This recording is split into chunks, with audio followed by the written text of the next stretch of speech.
elected officials who are willing to put the time and effort in to represent the citizens. And God, I just pray for just your favor and your mercy and grace on us as we deliberate tonight. Just give us wisdom and give us discernment to really do what's in the best interest of the hardworking taxpayers that put us in these places. And God, I just we thank you for our county. Thank you for our all of our departments and those who are willing to serve. But above all, we just bless our citizens, those who are struggling, those who are trying to make ends meet, that you would be their provision and their source. And we just bless our time tonight. In Jesus' name, amen. Amen. All righty. I'd like to entertain a motion to approve the agenda. Actually, before I do that, I've got a couple changes I'd like to make, recognizing we've got a lot of folks in here, just to make this a little bit more efficient. So the first thing I'd like to do, Mr. Mayor, is you have an item on old business B. I'd like to move that all the way to the end, because I think we can handle that after folks here are there. So let's do that. Let's move that to the new F.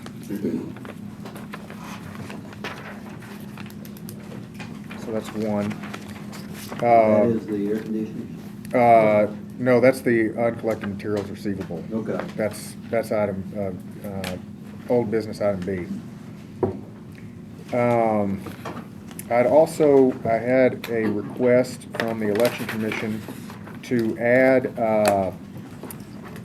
recognizing that, I recognize that this did not get past the General Ops Committee, but I would also like to add under D, the new D4, to the election, adding the Election Commission request for fundings for a move. Now, we've got some people here to speak to that, and we can have some questions on that, so happy to. That would be under, I would move it, well, it should be under new business, but in the interest of keeping things grouped together, I'd like to put it under appropriations request D4. So old business D4. The old business D4. You're right, it should go under new, but I'm just trying to keep things grouped together. And actually, let's do this. Let's move it to D3 and do highway after. That way we have the Election Commission items together. So the new D1 would be drug court, D2 would be Election Commission, the 61,000. The new D3 would be the Election Commission move request, and then you have the new D4 would be highway. Does that make sense? And I believe those are all the changes I would like to make. Go ahead. I would like, I guess, add an item to the agenda for the Oak Grove Volunteer Fire Department to add that. Where would you like that? New business? Oh, we can do it wherever you want to put it, but new business. Let's do new business. It would be G. So we would put that after Mayor Isbell. Oak Grove. I'm hoping this will get us through here a little more quickly. Any other changes to the agenda? Alrighty, without objection, I'd like to approve that agenda so modified. Second. All in favor? Aye. Any opposed? Okay. Recognition of the public here. I'll call by name. Thank you all for signing up. Dr. Montague, could you please come forward and state your name and your address for the record, and 5 minutes. Personal address or work address? Personal address, ma'am. Okay. Good evening. Thank you, everyone. Orinthia Montague. I'm the current president of Volunteer State Community College. Been in that position about 17 months. I live at 1013 Clubview Drive, Gallatin, Tennessee. My purpose here is to talk about the funding that we're working with Forward Sumner on the heavy construction equipment training. I just want to acknowledge that I think it's a great opportunity for the community college to work with that organization to help get people employed in our workforce in a very timely manner. The funds that we're requesting to be allocated to us would help fund stipends and scholarships so that individuals would have to stop working and still be able to get into a program that's going to be short-term and get them into great paying jobs. I volunteered and participated in the simulator at the campus last Friday. I did Wreck-It. but it was just on the simulator. So not that I'm cut out for it, but it was a great experience, and we had folks signing up that day already interested. So I urge the committee to consider this application. Thank you, ma'am. Thank you. Mr. Nick Bishop.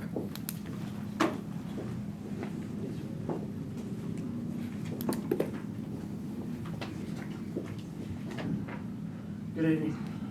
Chairman, I live in Cheatham County, but work at Ball State in Sumner County, so is that? Yes, sir. Please state your address. Okay. So Nick Bishop, I live at 120 Majestic Lane, Pleasant View, Tennessee, in Cheatham County. And I serve as a Vice President for Economic Development and Regional Centers here at Volunteer State Community College. My main office is here in Gallatin. Work all across 11 counties. So part of my duties involve overseeing our regional campuses and working with workforce development, economic development programs. So that led me to work with the Ford Sumner and the Sumner County Workforce Cabinet. And so I would really encourage you guys to try to support the ARPA funding that's related to the Sumner County Workforce Cabinet, and appreciate the chairman's leadership and the mayor's leadership in diving in on the Workforce Cabinet and really trying to figure out how those monies could be best used, not just for the workforce projects, but for the whole county. So I appreciate the work that you've done on that. I'll say this and I'll shut up and leave. We're very fortunate in Tennessee to have a strong education system with resources such as Tennessee Promise, Tennessee Reconnect, that'll pay for individuals to get degrees and technical certificates. We're very fortunate to have a governor that understands workforce development and is making strong investments in infrastructure for education and workforce development. But there's one piece that's missing in all this, and that missing piece is funding and support for work-based learning opportunities and short-term workforce development opportunities. Tennessee Promise will pay somebody $8,000, $10,000 to get a degree in philosophy, but it will not pay $1,000 to put you through a heavy equipment operator academy. Now, which one of those do you think you're going to get more ROI on? I'll leave that up to you to decide. But that's what this money does. That's what Ford Sumner does. That's what the Sumner County Workforce Cabinet does. Is it fills that gap. It's not going to do it for the whole state, but it'll do it for Sumner County. And I think it'll make Sumner County a shining model for the rest of the state. So I appreciate your time, appreciate your consideration, and thank you. Thank you, sir. Mr. Kevin Relaford.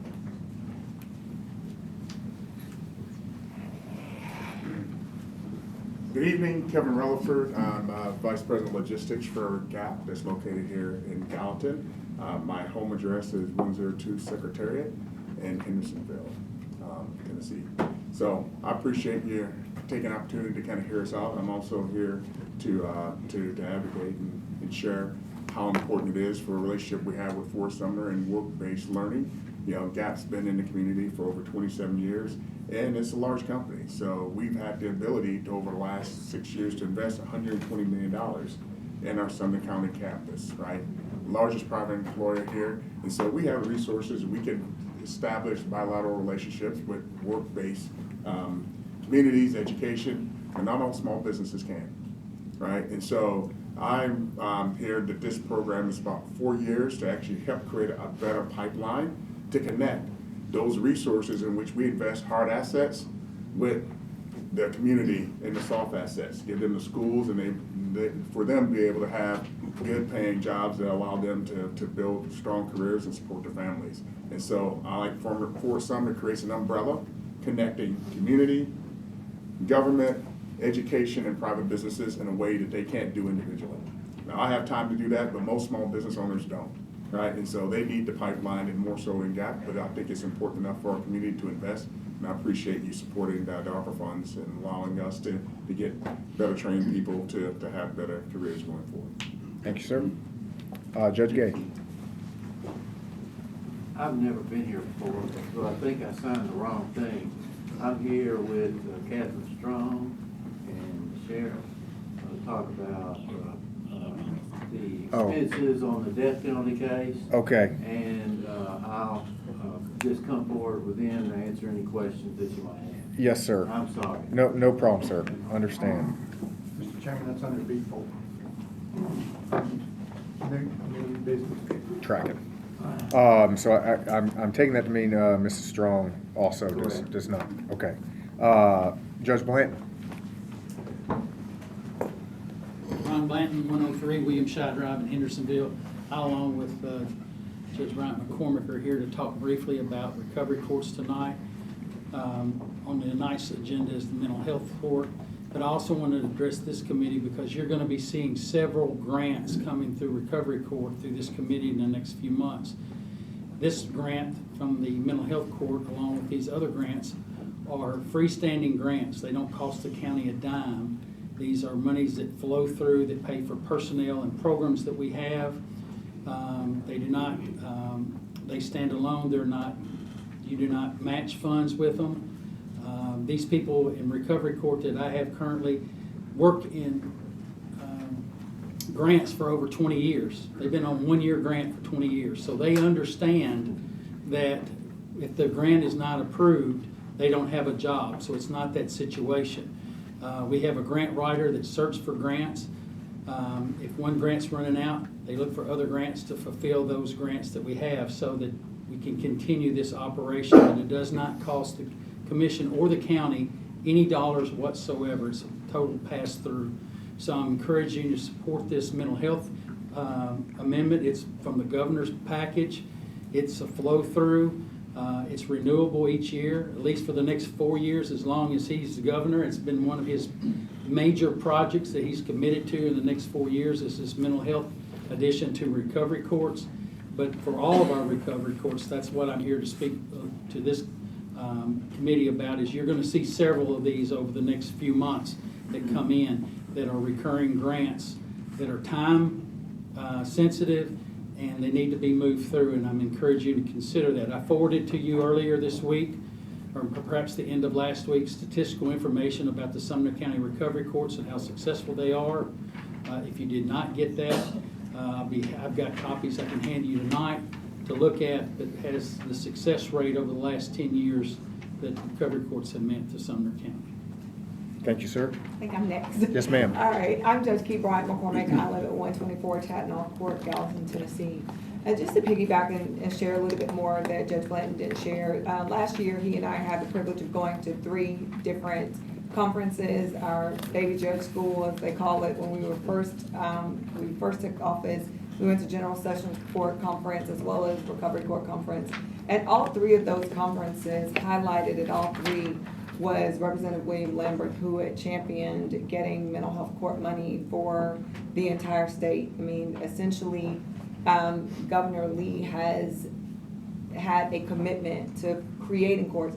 We're one of, I want to say, 7 out of the 95 counties that currently have mental health courts, but he has encouraged all 95 counties to create a mental health court. We've got several mental health courts that are looking to come to us to see how we've done it. And I really take a lot of pride in that, because for Sumner, we're small when you compare to Davidson and Shelby, who've already had these courts going. So knowing that other courts want to model their court off ours has been huge. I mean, just to reiterate what Judge Blanton said, I can't imagine that Governor Lee would have them create a court that he wasn't going to support. And especially with all that it takes to create a mental health court. So for these courts that, and the money is also to enhance the 7 of us who have courts going, because ultimately he recognized that we need the assistance too. So this is money that's from surplus taxpayer money that essentially, as he said, doesn't match, doesn't require. Anyone who we talk to about this money understands that it's grant funds, and when the grant is gone, and ultimately they are just as when your term ends, your stipend ends. People understand where their financial source is. So I just urge you to support this initiative. It is definitely by our local legislator as well as our governor, who has supported this initiative. Our courts work. These mental health courts work. Our recidivism rate is amazing, and I just can't speak enough about how much good these courts do, and how we as Sumner County is a model for so many counties that want to come visit our court. So I just ask that you accept it and approve it, and let us continue to work and help make this county better. Thank you for all that you do. Thank you, ma'am. Mr. Kevin Baker. So much to talk about in so little time. I think recovery courts are a great idea, but that's not what I wanted to talk about. I struggle getting behind this Forward Sumner. Oh, Kevin Baker, 424 A.B. Wade Road, Portland, but you all know this. I struggle getting behind this Forward Sumner the $590,000, mainly because of the past history. But you all know that. We all sat through the same thing. I made my points clear there. I think the issue I have right now is, I recall a year or two ago when we bought a shiny new $1 million plus emergency bus to go in and for when there's a disaster. And I could think about, well, what would happen if tomorrow, after we commit to this $590,000, some other new shiny object came along, or something really important came along that we wanted to fund? I think having a list, a comprehensive list of everything that we're gonna, use ARPA funds for, and then we prioritize that and maybe get some input from public and various departments that, what's the best use of our money? Where do we get the most bang for our buck? That's my point. I can get behind the Forward Sumner issue because you have made concessions about having a dashboard where we're going to track what's going on, but I do think we need to, take a look at everything that's on the plate.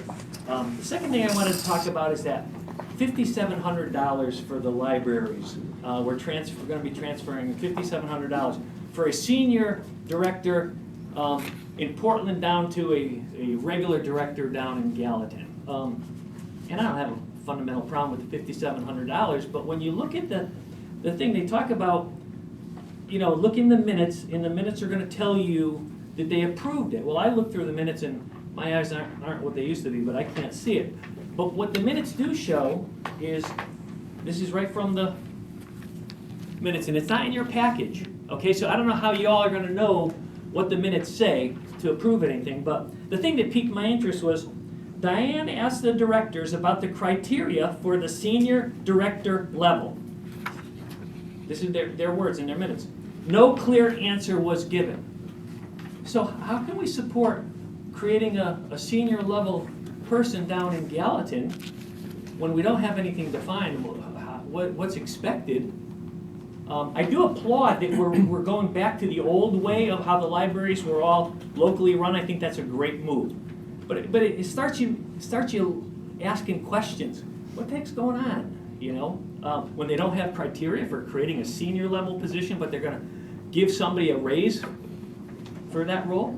I was in this industry a long time, and if I ever went to my boss and said, "Yeah, I want to give somebody a raise, but I don't really have a job description for him," he'd say, "Get out of here." He would have thrown me out on my ear.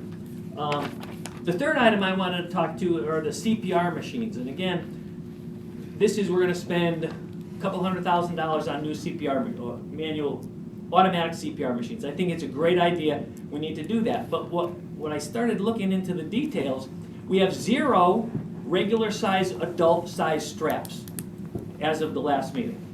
And we have 3 large straps. How did we get to that point? I go to all these meetings, you know that. I looked through the minutes. I saw nothing. I even talked to the chairman of that committee.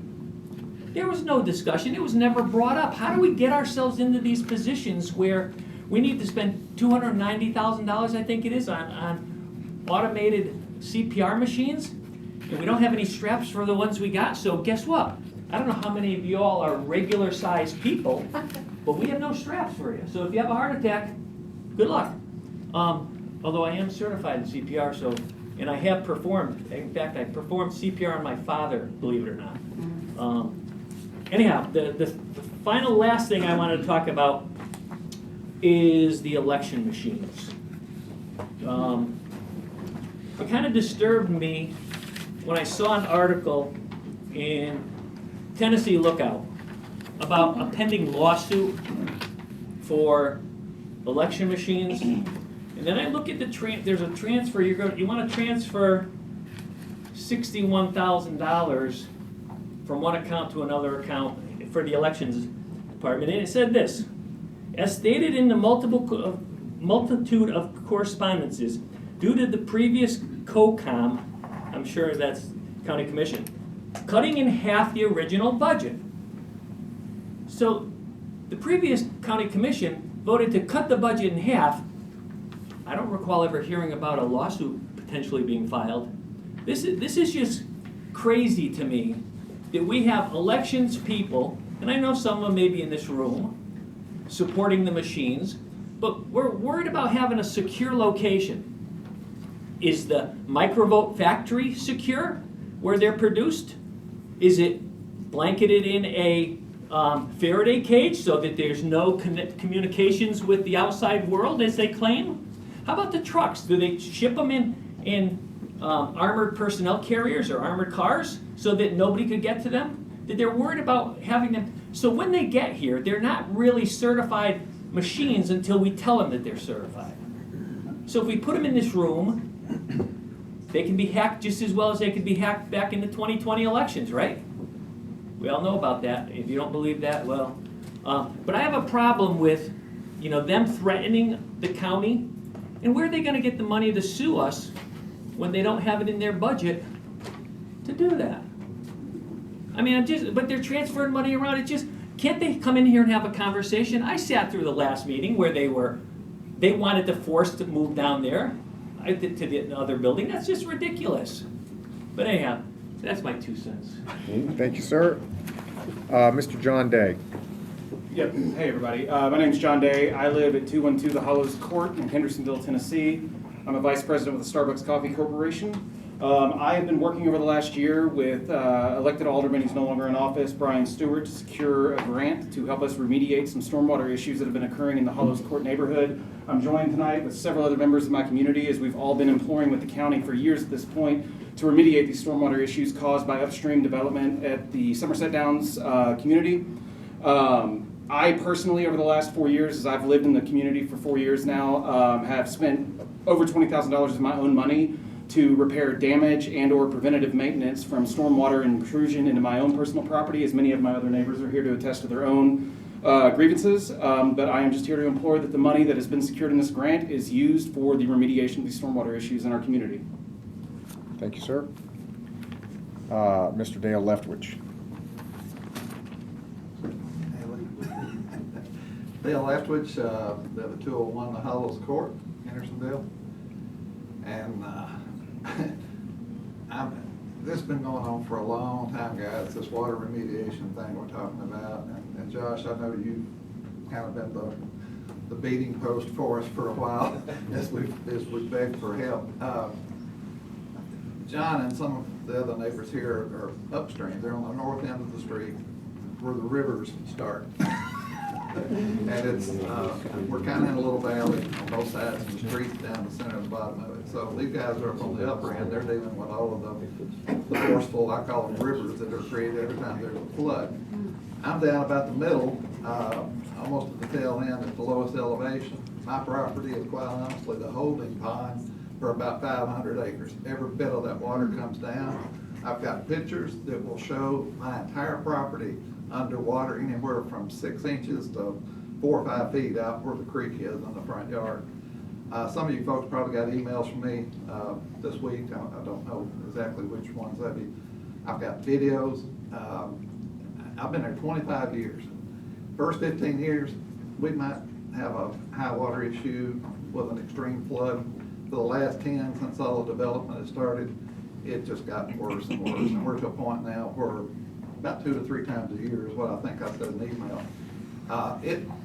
It rises up. If you come look at my front yard, it's pretty pathetic looking, but I've hesitated trying to correct it until we get this fixed. Because I put out mulch, I put out landscaping, both all the way up to the house. The mailbox, it gets washed away the next time one happens, which is usually 2 or 3 months down the road. I've got a bridge I'm getting ready to have to replace because it's getting ready to wash it completely out. I don't mind spending my money to fix my property. I just like to know that we're going to get this remediation done so I don't spend the money and then it all washes to Old Hickory Lake. I'm begging you, we're never going to have another opportunity with this ARPA money to where it don't come right out of the county budget. Please push this to the commission for approval. I can talk all day about it. I've seen people, kids trying to get into the flow of the thing to play on their ATVs and bicycles, nearly get washed away. It's a safety hazard. We have sewage that rolls to the top. It's just a mess. I mean, it is really a mess. And I would welcome any of you to come out to our property and look at it. I've got, like I said, dozens of videos of all these different events. And really just appreciate the work your bunch has done to try to push us to this point, but it's up to you guys to get this to the next level, and I really appreciate your help. Thank you. Thank you, sir. What did you die? That's the Hollows Court. Oh. Yeah. Okay, that concludes our public recognition of the public. Yes, you can. Entertain a motion to approve the minutes. There's one, I'm sorry, there's one correction on it, it's nothing major, but there was a Tina Tobin that spoke last month, and it says Turbin on the thing, on the minutes. Should be Tobin. It should be Tobin, T-O-B-I-N. T-O. Okay, sometimes that's hard to. I mean, I'm not trying to nitpick, but I know you've brought up. Can you tell me how to spell that? I believe it's T-O-B-I-N. Okay, yeah, I'll fix it. Okay. So move with the correction. Second. All in favor? Aye. Any opposed? Okay. I'm going to have my report here, and this is relevant to a lot that's on here. It's not, I don't have it listed, but I think this is my report, and I can just do what I want. So here's my thoughts on ARPA requests, and I believe that Mr. Baggert had a very astute point. We've had a lot of ARPA requests come in a lot of different directions. We've changed some things back and forth, and I would really like to see, and I think this would probably need a vote, or at least make a directive out. What I'd really like to see is to give the department heads and anybody else 30 days to put forward any requests that they have, so that we can get a comprehensive list and prioritize apples to apples as best we can in a fair and unbiased way. Not a lot of time, because I understand the concerns of folks who really want to see some mitigation happen and to get some decisions here. But I also, to a point of Mr. Baggert earlier, make sure that we get everything in all at once. So I would like to see that, and it would allow us to defer most of the ARPA items. There are two of them, because they are on second reading, that I do think deserve a vote. And that is the forward Sumner items, because this is a second reading for them. And it would be the highway item. This would be second reading there, but I understand from the highway superintendent that he would actually like to defer this. So really, I think we're talking about all of them. I would like to just entertain a motion to see all these put into the one. Just when I added the intent of adding Oak Grove was to put that in a bucket of considering that with ARPA funds and not from our debt service penny allocation. So I just want to make sure that got included. Yes, with it that would list. be. Okay. Anything here minus. So that was my intent of adding it. Sure. It was for that specific item, since you're going to group it. I just want to make sure that Yeah. it's included as just looking at the need. Also, would it be okay to just get so we have citizens for the Hollows Court, which is actually on this, have a show of hands of what citizens are here specifically? for that Sure, item? we can do that. I'm just curious. Thank you. Anybody here for the Hollows, raise your hand. Okay, so pretty good. Good chunk. There's more out in the hall, and there's Okay. several senior Okay. citizens that Got it. didn't make it, just so you know. Got it. Just let him talk on my report, though. Do you want to let Josh talk about it under my report? He's here to discuss it, too. That's why I'm there. We can still let the discussion happen. I just want to get, and there's not a motion out there. I don't want to make I'll a move motion. for your motion. I'll second. Well, The can you motion, repeat what the motion would be a directive to all the department heads and to the public. We can make a public statement to direct any request for ARPA funds to the county law director. And we would review those in the next budget cycle. I think it goes to you. Yeah, to the finance director. Oh, sorry, did I say law director? I'm Yeah. sorry. Man, I've been doing that since I got here. We can My have all bad. Go ahead. is there, could we, since we're relatively close to the budget cycle, can we just give them until, are you talking about including in the budget cycle, or just? I'd like to have them all in there ahead of the budget cycle. So we'd do March 1 if we did that anyway, so it'd be pretty close. So it's- It'd actually be less than, if somebody's gonna request in this budget cycle, it'd have to be March 1, so you're actually giving them a little longer to request. So, I'd rather do it with budget cycle. I'd rather say March 1. I mean, well, that's 2 weeks. yeah, sounds good. I'll adjust my motion to say March 1 for the budget cycle. You good with that, Sam? Yeah. All right. Any others? The only problem is getting dollars attached to that. You know, trying to get estimates. That's the only issue I see. I mean, we can get projects together, and we've been working on that already, to get things ready in the capital needs that could possibly go into the ARPA funds. I mean, as long as as we have the item on there, that's fine. Just get the project on there. Yeah. As soon as we get the projects, we'll go ahead and send them to the consultant to evaluate if they have to be general ARPA or revenue replacement, because that makes a big Yeah. difference. I've got a list already working with the departments. Okay. So go ahead. Just a clarification, so we're doing the Forward Sumner, the Halls Court, all that? We're gonna listen to Hollows Court. We're gonna hear that one today. And then, I mean, We're just gonna put all those into that? We're gonna put them all into the bucket with the exception of the Forward Sumner one, because it's on second reading. We were gonna do highway, but I've heard from Mr. Ellis that he wants to defer. So that would be, we basically go into that same Okay, bucket. so there's only three, So there's two? Well, we're gonna, so we would do the Forward Sumner, because it's on second reading. We would hear from, the Hollows Court, but that would go into the bucket. Mr. Chairman, I apologize. Dave, is the Halls is already budgeted, right? Right, It's already in the budget. it's already budgeted, but nobody's ever approved which way it's gonna go, or if it's gonna Yeah. go, or there's several of them like. Wait, so is it, so it's already in the budget? Yes. There's several of these, For the ARPA ARPA things funds. already appropriated, that's never been approved to move forward. Or they were put in the budget Yeah. cycle, but never really discussed. I This is still, with ARPA funds. Right? yeah, I still feel like that one needs to go, just because it's the first time that we're seeing it here. Whereas the other two, we pounded those. And I'm not, I understand there's a good reason for it. But we're talking 2 weeks. Was this, since it was in the budget, was this done last commission? It was done with the 2023 fiscal year budget, yes, as part of the original budget.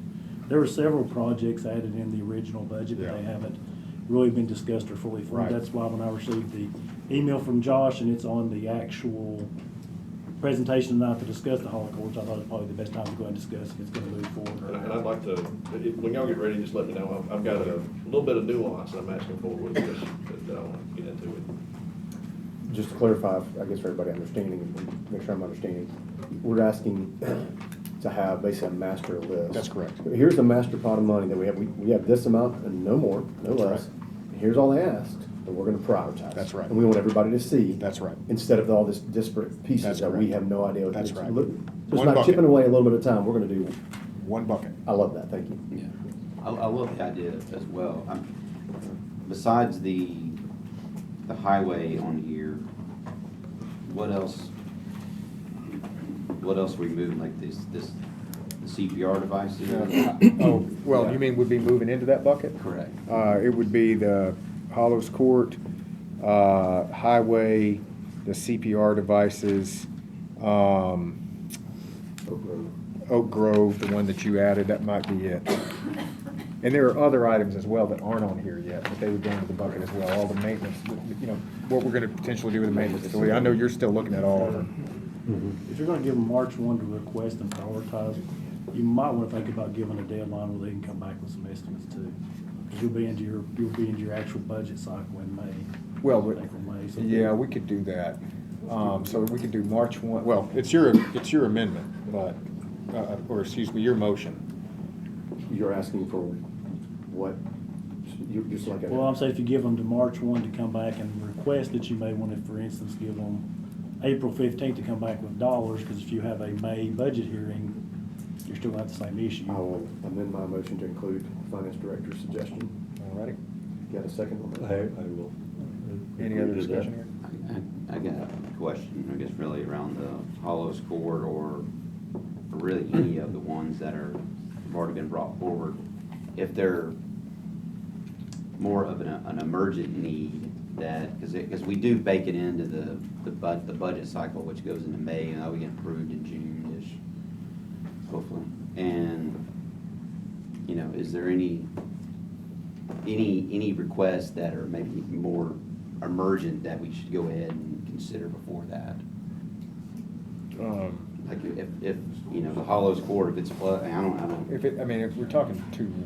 I can put it on the March agenda. Yeah. So I'm saying whatever if they get it to me March 1, we'll put it on the March agenda with your advertising. And then, Yeah. and then also Hollow Courts already has a cost with this. So it's, Yeah. I think it's, Well, we'll try to get you a list as good as we can, not knowing all the dollars. We're moving into a rainy season. This is when all the rain usually comes.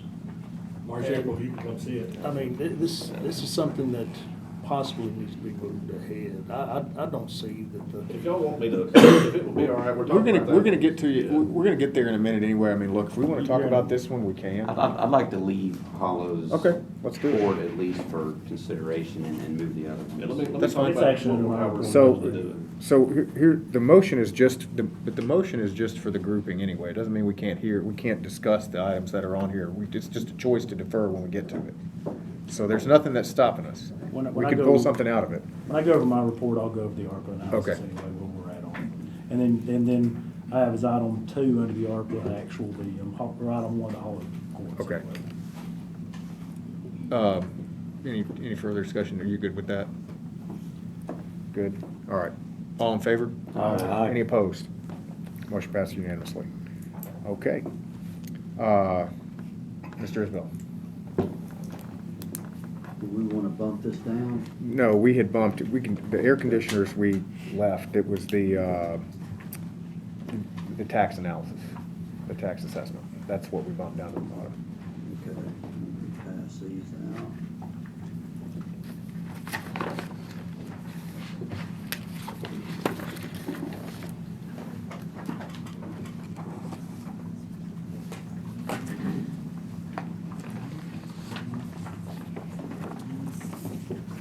All right, so I have been working with Comfort Air, who we have contracted with for the maintenance on these. And we are still, they've still got a couple of sites to get to me. But as of 3 o'clock today, this is what I've got. You can look at these and see those that are in gray are ones that need attention. Everything else is okay. What they did for me in red, put the size of each unit, and we were able to estimate a cost. We can start at the top, Sumner County Administration Building, that chiller that we've been talking about. The estimate on that is $278,000. And I'm not gonna go through each one of these, y'all can read them. But at the end of the day,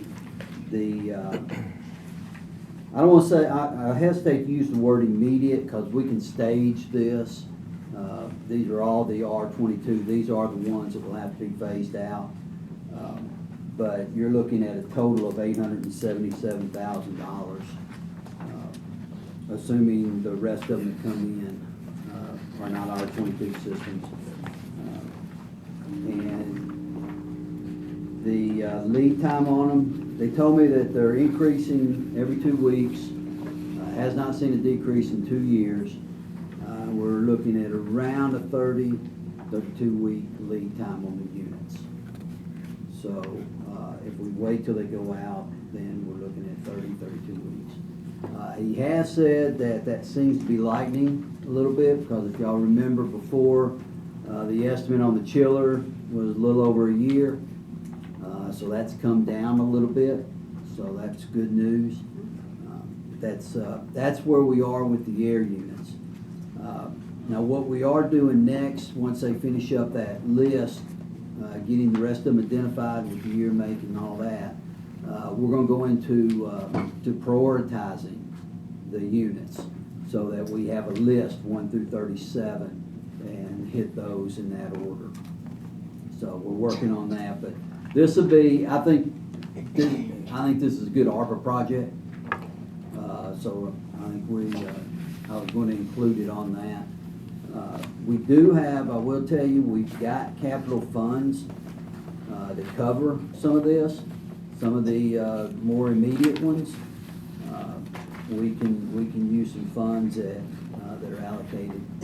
for this project, or that can be allocated to this project. So, that's my report. Thank you, sir. I've got a question. Can you get them to put on here which have scroll compressors and which have reciprocating compressors? Because that can go a long way in figuring out how long these things are gonna last. Roll compressors? And reciprocating compressors. Because, I mean, every one of them, they've got it's either bad or fair. And knowing what kind of compressors in there will let us know whether or not these things are on their last legs or not. A scroll compressor, yes, it's probably on its last leg, but reciprocating, maybe not. Mr. Klein? Mr. Chairman, I asked last week and during the week if we could take a look at the service records, because the numbers of times that the units have been recharged also determines how tired they are. You know, if you have to recharge a unit every 6 months, that's a problem. If it's every 3 years, it's not so much. That makes sense to me. That'll help us prioritize. Leak somewhere. Mr. Mayor, as you Yeah, add that. That's something that we are working on. As this goes into the ARPA pile, just those additional reports would be helpful. Thank you. Mr. Mansfield? How much is in our capital projects fund that could be allocated? We've got about 110,000 already allocated for air units. For this budget cycle? For this budget cycle. So about We've quarter. got 2.8 million in capital projects. Now, we don't wanna spend all that right now.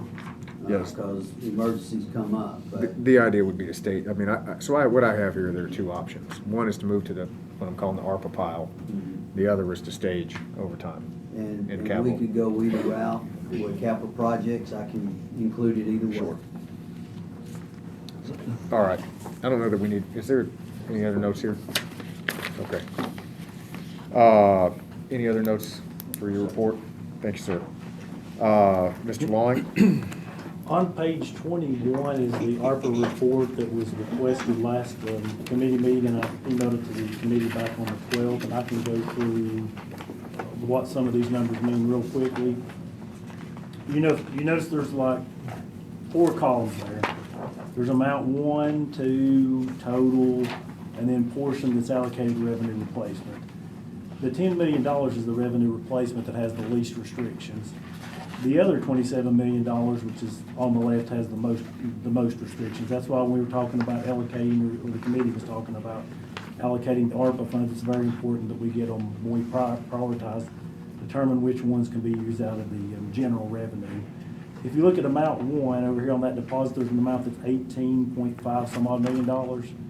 That is actually what was spent in 2022 and estimated to be spent in 2023 for the COVID-19 supplements. The second large one, amount 2, the 18.5, is what we had estimated if you continued with the current path of the downward, decreasing percentages for the COVID-19 through December 31st, 2024. In other words, the next fiscal year and half of the next one, if you continue that path.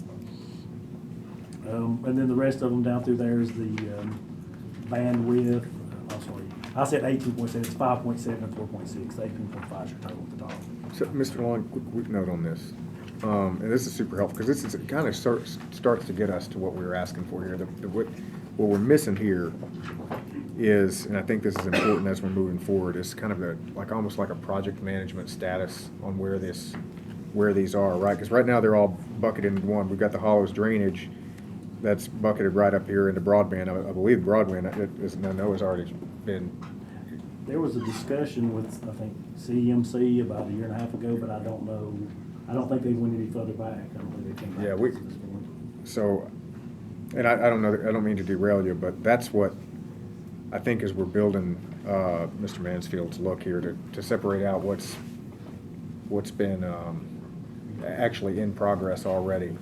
And, not just from like an expenditure point of view, but like, or is it getting done? I mean, because these things have a ticking clock on them. Right. And I can tell you which ones have been appropriated to. Sure. Like the 5.7398 here, that's been appropriated and or spent on the supplement. Right. The 4.6 is to bring you through, has not been. The broadband's been appropriated. The water lines, there's two $5 million amounts. There was to be $5 million each year. Last year wasn't spent, so there's $10 million in this year appropriated already. The consultants has the whole $973,480 appropriated, but we don't think we're gonna need the second $500,000 unless you get a lot more complicated projects. Down through the health department, the $100,000's been appropriated. EMS 3.5 is appropriated, 3.4 is appropriated. The 650 is not appropriated, only part of it's appropriated. That's the one being discussed tonight. The highway projects, the whole $1,376,000 has been appropriated. The AEDs have been appropriated and actually ordered. The Ashley's Place has been appropriated and has been paid. And the Hollows Drainage Improvement Project has been appropriated and is on here for discussion tonight. If you go down to the very bottom, because I know several of the larger construction items has been to gen ops and back to budget, and they're currently to be discussed. The health department, there's a purchase order for $93,875, $46,937.50 of it's already been spent. The EMS facility, you have a purchase order for engineering or architects, $227,150, $113,575 is spent. The maintenance facility, there's $221,182,325 spent. So far, the main one that expands the 5.7 for your supplements, the amount for the architecturals, the $40,000 for Ashley's Place, and the $77,216. And maybe some, here and there, a little work on the water lines, I believe is what else may have had. Yes, sir. The 3.4 million on the maintenance, what is that? That's the maintenance facility that's been discussed in Gen Ops for the, right now, what's been spent on it is there's a $221,000 PO for, I guess, design and the architectural engineering, $182,325, that's what's spent. That's the one that was back in Gen Ops, and I think now it's gonna be discussed in budget. Or is it gonna be pulled? I'm not sure. Well, this is. You're still waiting for your estimate. Yeah, Go ahead.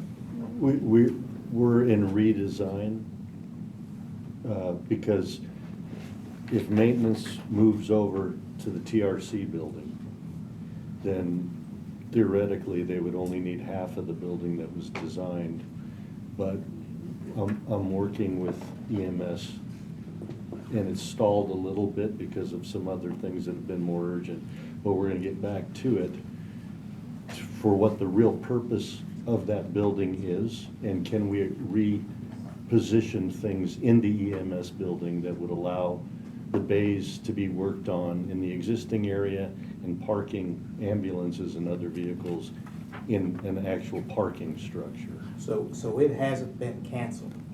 It hasn't been canceled and it hasn't been pushed forward. The only thing we have done, I believe, is paid for. I must have misread something, because I think I saw something where it had been canceled and we were like saving some money or something, but No, that's not the case. Not the case. There's an EMS there's an EMS for 3.5 and a maintenance for 3.4. Right. So the maintenance hasn't been canceled either completely No, at this point. no, I mean, as far as, are there going to be projects? Yes. Have no idea what the costs will be at this point.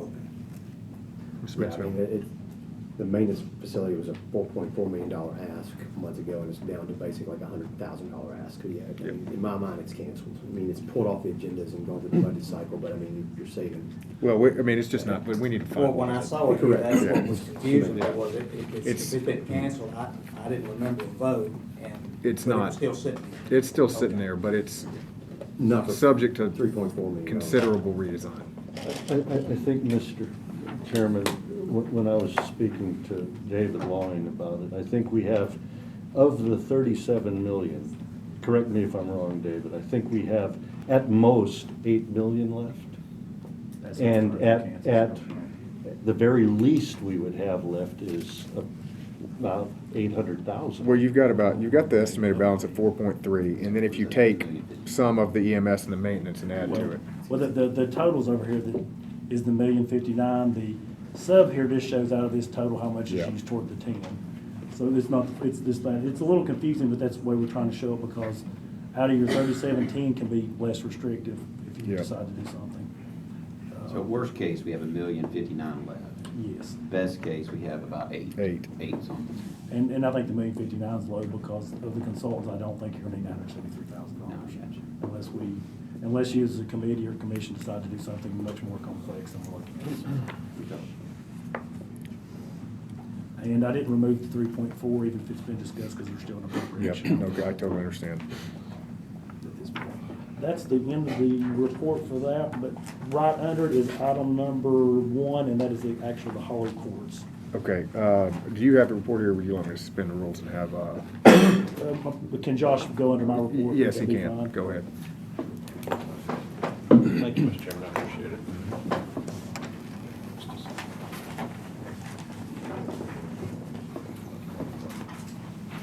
I'm afraid I didn't bring enough of these for everybody. I've got.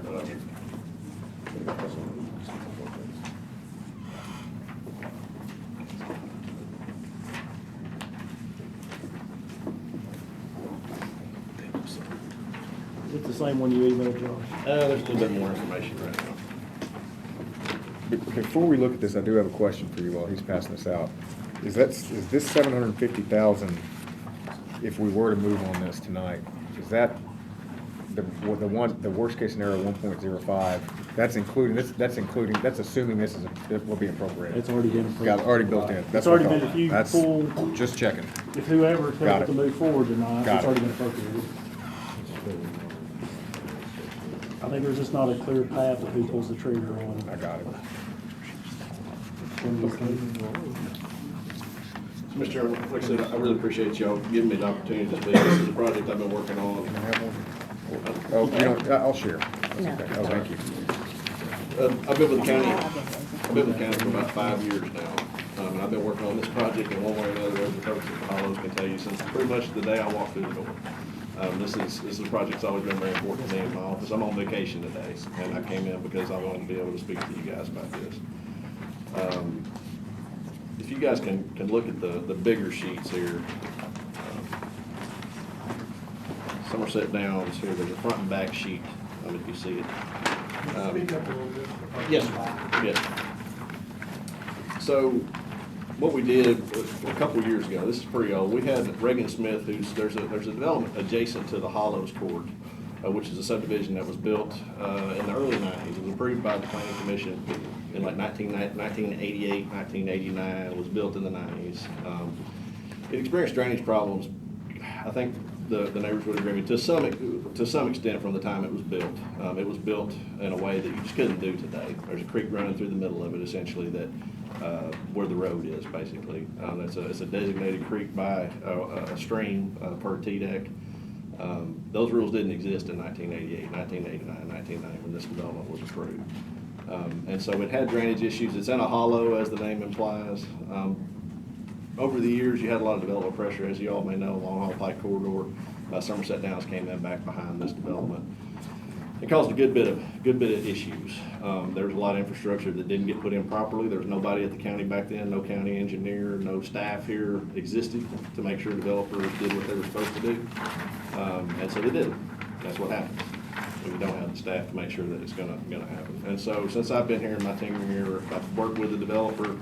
We've taken enforcement actions through our stormwater resolution zoning code to compel the developer to make a lot of fixes upstream.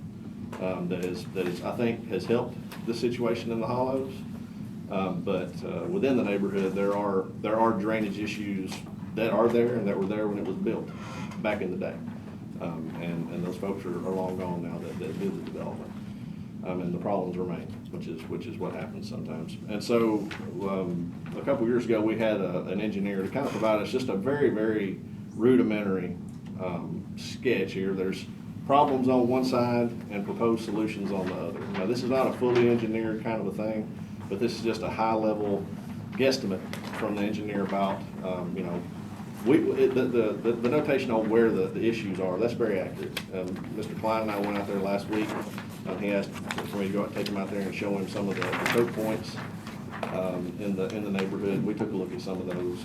Those are very accurate. Back on the backside here, the solutions are tentative, but they're pretty good. They're pretty good. But what we would have to do is to really get into some actual engineering work and do some design on this. And so my ask for you all, and there's another exhibit that we included here that shows some pictures of the flooding that the neighbors are talking about. It's a very real issue, been going on for many, many years. Got really bad a few years ago. I think it's a little better today. But we want to polish this project off basically and get in there and make some of these fixes where within the neighborhood, that creek that I was talking about, it's been kind of choked off over the years. People have put culverts in their yard that are too small. They've installed some manholes and that kind of thing in their yards that have impeded the drainage flow over the years. A lot of those people are dead. That's how long ago it was, so there's nobody to really hold accountable that actually did it. A lot of these people have bought properties that have drainage issues existing. And so our ask for this evening, I know this body and me, my previous experience, I'm not used to being given a blank check and say, hey, here's $750,000, go fix it. That's not the way that we operate. That's not how we would ask to operate. So my ask for you all this evening, with the solutions page that I had, there's a cost estimate that Marshall, our county engineer who's with us today, Marshall Boyd, put together a little cost estimate. This is rough, very rough, based on the proposed solutions that are shown on that sheet. One of the costs that's estimated in there is estimated engineering costs, $85,000 for a project of this size. It estimates that it's $680,000. We have $750,000 in the budget. You run into utility relocation and that kind of thing, inflationary environment we're in, you're probably going to need all that money, frankly. But what we would like to have today, our ask, is to access $85,000 of those $750,000 funds. And I've got a 1 through 6 kind of step-by-step here. What we would like to do, get you all's permission. These funds have been budgeted already. David, am I wrong about that? They're available, correct? So we'd like to be able to access $85,000 for survey work, preliminary engineering work to get in there and look at the scope of this problem and start working on construction plans and that kind of thing. We'll go through the design process with the consultant that we end up selecting to do the work. It'll need to be a professional engineering firm that'll help us put together construction plans. What we'll do then, Mr. Chairman, if it's all right, what I would like to do is once we kind of come up with a solution, and here's what we want to do. We know how much money we have. Hopefully we can get it all to fit within the scope, the money that we have. We'd like to bring it back to you guys and say, hey, here's the fix. Maybe have that engineer that we've retained talk to you about the scope, what we've designed, what it's actually going to look like. Are these going to be great big old ditches in everybody's yards? Are we going to be able to pipe a lot of this stuff? Those are some questions that we'll have to get into the engineering to really know. So we need some money up front to kind of figure some of that stuff out. Then we'll get your input. We're going to have to get the neighborhood's input as well. And once we get a consensus that you guys are ready for us to roll on the rest of this project, turn us loose for the rest of that money if that's okay. And then once that design is finalized, we have the money available. That's when we would need the cooperation of the neighbors. That's where it's going to be a two-way street. We're going to have to get drainage easements from the neighbors in order to do this work, to be able to take culverts out and take some of these manholes out of people's yards and fix all this stuff that doesn't work properly. We'll have to get construction easements and drainage easements, and those are all going to have to be donated. Now, I've talked for years about that with the neighbors. We're not going to buy construction easements. We're not going to buy drainage easements. We're certainly not going to condemn drainage easements or anything like that. So if somebody doesn't want to donate, the project dies, essentially. Yes, sir. Can I ask a question, Josh? Yes, sir. And in your $680,000, all of that, the easements, the manholes, all of that is included? Yes, sir. Now, we don't budget any money for easements, and this comes from my time working in Shelby County. When we would do a drainage project in a neighborhood to help fix a drainage issue, if everybody's not willing to donate easements, if somebody wants us to buy it, we're not going to do the project. I understand. And I think it needs to be that simple. Well, the fact that they're here indicates they're willing. I think we'll have a lot of. Mr. Chairman, I'm Yes, sir. going to do this $85,000. Can we get so there's a motion and a second. I'm a second that. We can continue discussion. Amend that it waives the second reading on the 85,000. Okay. I'm in agreement with that. You're I'll with that, second so it. waives it. All right. I think Continue we had a discussion question. now. Go ahead. Mobilization. That's the money the contractor charges to mobilize on the job. Okay. Bring all the And equipment. contingency is just a variation of what prices are over there. contingency, you're gonna have to have some of that because we'll be able to find out a lot more when we get in there and do the survey work and the line locate and that kind of thing, figure out where all the utilities are. But if you gotta get in there and move utilities unexpectedly, that can get real costly real quick. So you need to have a little buffer. Yes, sir. So, anybody, go ahead. Chairman, may I ask a question? Yes, sir. Just out of curiosity, can you give us a rough timeline? Say we start this today, it's gotta get approved next week before you start, or 2 weeks. Roughly, how long will that take before the neighborhood sees relief? I mean, this, you know, the easement negotiations, there's a wild card in there, that kind of thing. I mean, I would like to think that we could, you know, have an engineering firm retained, get construction plans in hand, maybe in the next few months, is that feasible? Come back to you guys here in the next few months. The money's available, so we don't have to wait on that. And then bid it out, which, you know, might take a month or so to get it bid out.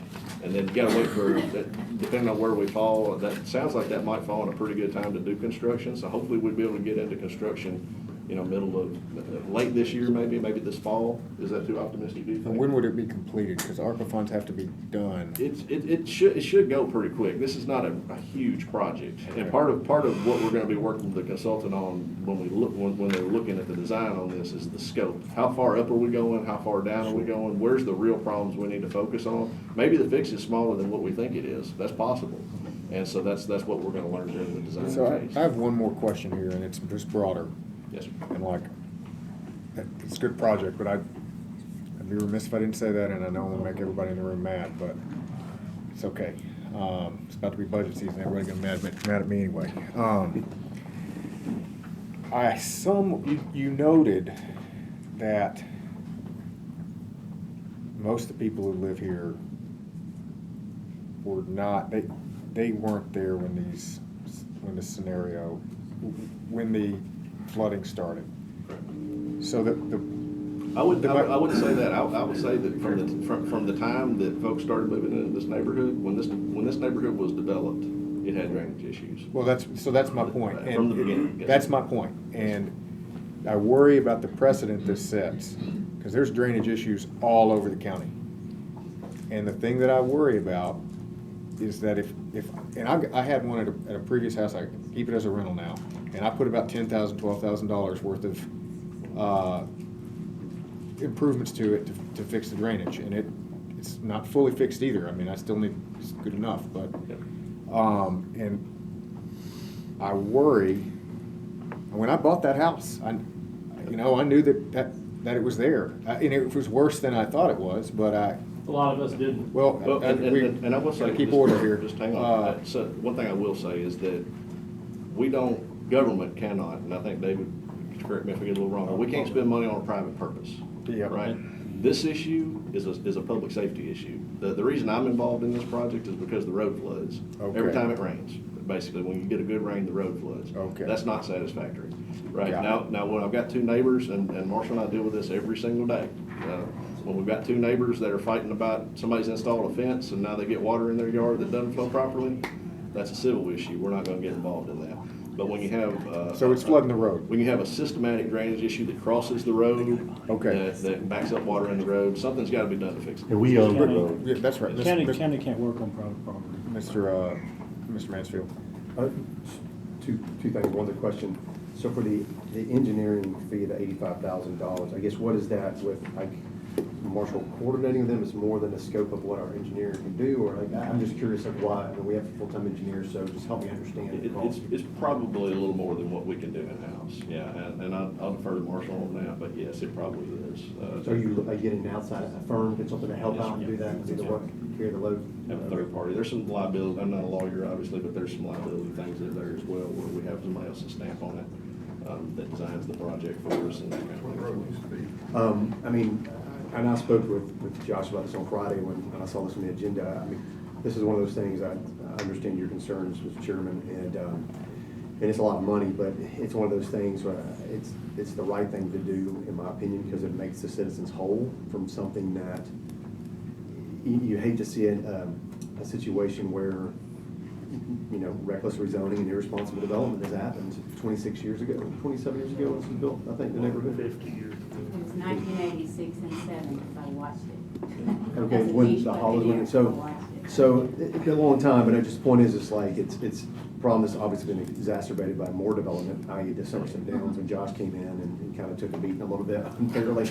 on this project, on that, in the news, and worked with them to, I think, mitigate as much damage as you can from the Somerset Downs side, correct? Yes, sir. We've, if you look on there, some of the detention ponds that you see didn't exist or didn't accept any water at all, say 3 years ago. And now they do. Now the big pond you see there, that phase 4, phase 5 pond takes many hundreds of thousands of gallons of water that would have previously gone through the neighborhood. So we've mitigated issues on the developer side to the extent that we can. We required them to do everything on their side. We can't make the developer go somewhere else off-site and necessarily do work as easily. This is a textbook public project. If this was in a city, and I told Mr. Mansfield this, and county government just works differently, but if this was in the city, if this is in the town of Collierville or the city of Hendersonville, they'd have fixed it a long time ago. And counties just usually don't do that. Mr. Lyon. Since it's not an appropriation, you're gonna potentially tell Josh to move forward tonight. Two things if we can. One is right before Josh does, and he'll work with our consultants to get final sign-on of ARPA that we've documented off the way we can use it in the general. Then the other one, since we've got Eric and his, and just as Josh pointed out, we're not allowed to work on private property, but this is not working on private property. Because That they actually get the easements out That they of it, actually yeah. get with I Josh get it. and document that. That way there'll be never questions Got in the it. future for Josh or me or Eric or anybody. Just a quick question. Is there a statute of limitations on going back to the developer on that? I understand you said the individuals that worked on it are no longer there, but the company, they still exist. I'm not sure. I don't know who. Is that a question worth asking to see if the I developer mean, will be it's- responsible to finish the yeah. 7 years? And I'm not a lawyer, but we can't, when I say we, the county, I don't know that we can sue a developer on behalf of private property. Well, that's the time. Go ahead. Real quick, and I know this area pretty well. I've inspected homes for 26 years, and a lot of these houses have crawl spaces. And what I worry for these homeowners is if this water's obviously getting in their crawl spaces. So not only do you have a safety issue, what the gentleman was saying about kids riding bicycles and ATVs, now you potentially have water and electricity and utilities mixing in. I'm going to go ahead and I'm voting yes for this because as a homeowner, that worries me, and I know it's not going to be fixed overnight, but. Quick note on order here, just for everybody. Once the public comments are up, and if you're a citizen, you generally we don't let you speak a second time, and it's no offense to anybody. It's just to try to move us along. So, A couple of questions, Mr. Chairman. I did spend about an hour and a half out there with Josh, and it's a mess. It's a good mess, and there are obvious things that we have to take care of, like the culvert under the street. That corrugated metal pipe is rusted and starting to suck earth into it. And Josh and Marshall have required a lot of amendments to the project above, especially in phase 7. Josh, if I can ask Josh a question? Sure. Josh, with the remedies that you've come up with, are you confident at this point that the exacerbation of the downstream that existed before has been controlled? Well, we've mitigated it to the extent that I think we feasibly can. But it's going to be an ongoing maintenance issue. As you saw, the ponds, you got to keep the silt. Everything has got to get fully stabilized. We had a drought last year. A lot of grass died and that kind of stuff. So we'll work with HOA. A lot of it has become HOA property at this point. We'll work with HOA to make sure that happens, to make sure that the drains are working like they're supposed to and that kind of thing. Okay, well, and as you and I spoke, we talked about after the culvert that it becomes an open trench that's very attractive. Right. Do you think there are potential problems downstream because of the remedies that we're taking upstream? That's definitely one of the things that the engineer that's going to design this for us, they're going to need to look at downstream impacts as well, just to make sure there's not, the last thing you want to do is fix a problem and create a problem. Correct. And so we'll be looking downstream, and Okay. I can't think of the name of the subdivision across Long Hollow Pike there. Long Hollow But Point. Long Hollow Point, yes, sir, thank you. And so this creek continues on its merry way through that neighborhood as well. They've never reported many drainage issues, but it'll definitely be worth a look to make sure that it's not gonna cause an issue. One more question for Mr. Sutter. Has the county ever done anything like this for other flood control problems within the county that you know of? But not quite like this. I mean, there's definitely been items where the county has helped homeowners to, well, we can get into some of the FEMA type issues and that kind of thing with securing properties and that kind of thing. That has a history that y'all are aware of. There's been a number of other programs where we've assisted folks with wasn't the home grant? Is that what that's called? What is or something? There's something where they help somebody relocate a home out of the floodplain or something a while back. So, but a drainage issue like this, the county doesn't normally do them, and the reason we don't normally do them is because we don't have a public works department. Yeah. The hazardous mitigation. Well, so this is kind of precedent setting. To some extent, but what I would caveat that with saying you're not using general fund dollars for this. This is grant funds are being used. You're not going to be buying easements from anybody, and this is a bona fide. And this is just 85,000, just to study it. Just to study it, just to do an engineering plan on it, and then to actually to fix the problems. Yep. Again, there is hard construction, which will cost in the hundreds of thousands for sure. Well, I think this is the thing to do, but I'm not looking forward to calls I'm gonna get in District 6 for all the flood. We'll have that, control we got a issues. motion on the table and a second, I'm gonna call a question. Can you make it subject to legal review and ARPA review? I mean, it's gotta be, it's just a study at this point. It's just. But I mean, we $85,000 just study. look at it, make sure that it'll Sure. qualify for the ARPA. Well, I mean, it's your motion. Or whose motion? It was your motion, go ahead. That's fine. All right. All right, I call the question. All in favor? Aye. Any opposed? Note it's already appropriated, so you just tell them to move forward. That's fine. Okay. The next one is item number 2. The election machines were originally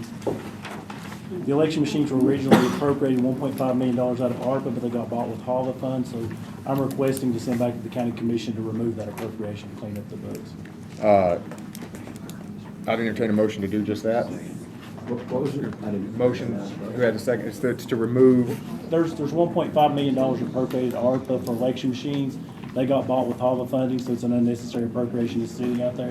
It needs to be removed. I'm just requesting send back to the commission to remove it. We can talk about this. Yeah. What's the motion? Who had the motion? Motion, me. Who had the second? Second. Any discussion? All in favor? Aye. Any opposed? All righty. Item B, I sent an email to Commissioner Shope, but we haven't had a chance to really discuss that, and I would ask for that to be put on next month's agenda. That's fine. The second one's the revenue analysis. It's on page 24. And overall, everything looks really good. A couple of things to note. It shows a $4.1 million excess over projection of 1.01%. But several things to remember. If you look to the right, far right, the first about 8 items are divided on the tax rate. So they will be divided about 60.6% of that goes to the schools. So the county will not gain all those additional revenues. Make sure everybody understands that. I've got a question here, and I'm gonna make this thing famous. That's my goal over the next couple months. But quick question on this. Do we, on the sales tax and the 1.7 and the wheel tax, do we have to give all that to the schools? Or do we have to give all of the sales tax to the schools? Is that required by law? The second 50% of the sales tax has to go to the school department. Okay. So what the county does in Sumner County, they've done it for many years, they put all the sales tax together, they give 66.34% directly to the schools in the GPS, and they use the remaining 33.30% in the debt service fund for school. And that's debt. the wheel tax? That's the sales tax. That's the sales tax, Now, the okay. wheel tax was done by referendum. But the sales tax is, what's required is 50. 50% of the, well, notice the second 50%, the first 50% goes to the city and incorporated areas. The second 50% comes back over here, has to be used 100% for education. Okay. The unincorporated area, the county can keep that 50%, but the second 50% has to go to education. Okay, got it. So Thank right you. now, that second 50% Got it. of the unincorporated area technically does not have to be. Got it. Now, that's about $1.7 million. It's all used for education of the excess we're seeing. And then the wheel tax, About 30% that goes to highway and 70% to the general purpose school fund, but that was done through referendum and various other things, like the last time was a referendum. Mr. Chairman, Go ahead. you said 1.7 million is the unincorporated No, portion of the no, sales I'm tax? sorry, the 1.7 excess, all that'll be going to the general purpose school or the debt service fund. I can look next month and tell you what the second, I don't have it on hand, but I can tell you what that second 50% is. We do track. For the unincorporated part that you mentioned. Yep, if they'll note that, I'll bring it in next month and show you what those totals have been. for Seeing last that month. breakdown would be helpful. We can bring that Mr. Becker, into. did you have a question? I do, but go ahead. And then the 737,542, that is your excess in this total for the wheel tax. It goes 70% to general purpose school and 30% to highway. So you can see we were showing a $4.1 million excess, but the county will not have the majority of I that totally get excess. it. They'll have a very, very minority percentage. So my question, is it, can you create an additional chart or whatever? And just shows that right now, this moment in time, it's at 4.18. Right. But like every month, what's that number? So just another chart that just has that one number. So like in January it was this, February it's 4.188, March it's So that's what we're projecting. whatever. That's what we're projecting I for the whole year. And I understand that. I would like to see as we go through the year, what we think it is each what month. that number is. I think that'd be neat. That one of the reasons it will most of the time go up is the further we get into the year, the less conservative I am with the number because we have a larger percent of the year. Yeah, I understand. So right now, the 4.8, I think probably we're gonna bring more than that. The closer we're close to June, I'll bring it more. I mean, that would be helpful, I mean, just to see, and it's okay if we understand why you do that. We'll start doing it going forward, going Yeah. back, the charts are. Yeah, I get it. But we can record it on this little table, show them well. Yeah, something simple. Let's Not go. Very Mr. Long, can you put lines on these? Yeah. I think we'll have to make it better, we can put I lines. start going cross-eyed with this. Yeah, the lines would help. That readers. Anything like that that'll help, because I could actually bring you one that breaks it down by fund, but it gets so large and so cumbersome. Yeah, I don't want that. I just want something simple. All right. Trying to keep it simple, but we can add that in. The next item, I'm sorry, does anybody have any question about the revenue analysis? The next one's the highway public works analysis, which everything looks good. His cash flow looks much better than anticipated at this point in the year. The next one is just the financial statement memo that is saying that they'll be available at the county commission meeting for the month of February. And those two do need to go to the county commission for docketing, as they always do. And then number 28 is just an email from the library, and this is how they've requested for their transfers to be treated, and I'll read it to you. What they're requesting is the managers to transfer line items within their own budget. That means by location, which is what most other departments do. And then from my understanding here, they want any new request or salary line items to go through the library committee before it comes here. That's their request. And Do we, I mean, that makes sense to me, actually. we'll just, in our office, we'll be watching. That's fine, yeah, that's fine. If everybody's fine with it, that's the policy almost everybody else goes by. That's fine. That's the end of my report unless anybody has questions. Thank you, Mr. Long. Okay, moving along to old business here. Speaking of libraries, item A1, and Mr. Long, I might turn this one back over to you. This is a transfer page 29 to 35. That one needs to be completely killed because the new transfers that we got received from the board, and I think the board chairman's here for later discussion, is actually later in the year. Okay, that's So fine. these are just in here the way you'll know. That's fine. How they got off your packet. in the All future. right, so let's, going away. let's, Those need to go away. okay. They're only put on here tonight. We don't need to the way vote you'll on have it. a record of them going away. Yep. Okay, so now we're moving to, 'cause I reordered this. We're moving item B to the end of it. So budget carryovers for the jail, and then we'll do the jail first, and then move forward Sumner, because that'll be a discussion. The jail one is still, Mrs. Northfleet's working with Are we the still waiting to sheriff's bid? department. They're Yeah, actually okay, still working got it. with them on it. So no action. No action at this point. Okay. I make a motion to approve the C2. Second. Okay. I'm gonna get Q to speak on this one. I know there's gonna be some discussions on it, so we have several people here to speak. And Mr. Hyde, last time we were here, I know you had mentioned that you would probably be against this, and you have also cautioned me, and I think you are generally correct.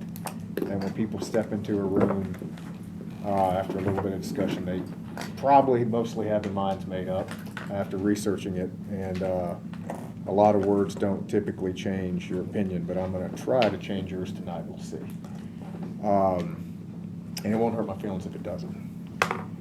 So we can have our phones now, so I would suggest that if you want to, take your phone out, because our motion to change that failed, and look up White County, Arkansas census. I grew up in White County, Arkansas.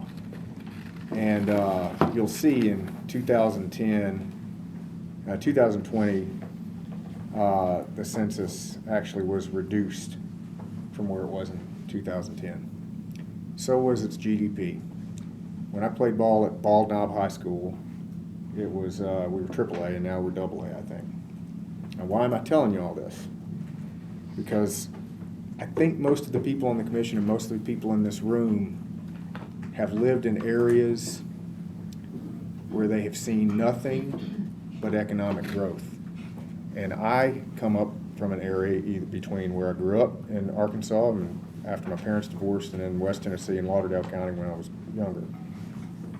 I can assure you that the county commissioners and the Board of Education members, my friend Darren Gordon, who sits on the Board of Education in White County, they would love to have the problems we have. We have problems, lots of them, but they would love to have the problems that we have, which are brought on by economic growth.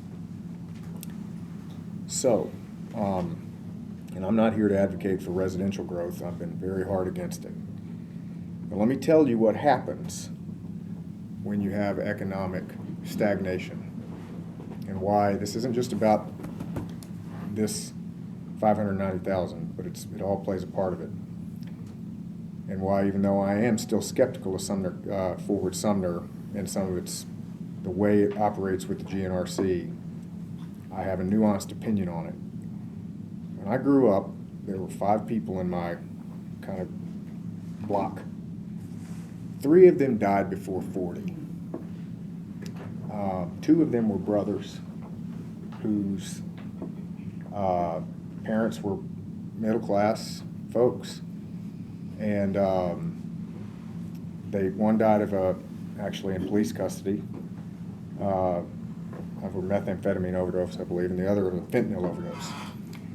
Third friend died also before he was 40. I believe that was one more recent, and I also believe that was a fentanyl overdose. And these guys died because they basically couldn't find a job.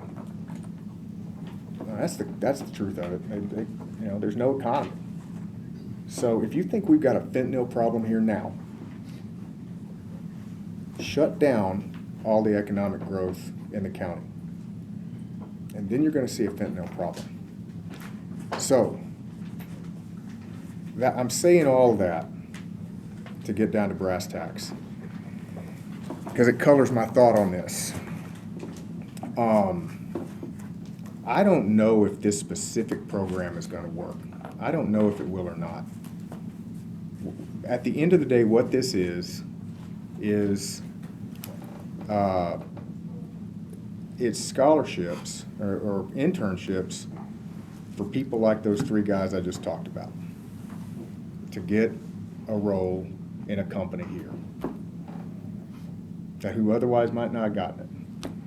And I don't know if it's going to work or not. I don't know. I want to see the data on it, because even though I have some emotion behind this clearly, but you don't just throw money into a black hole just because it sounds good.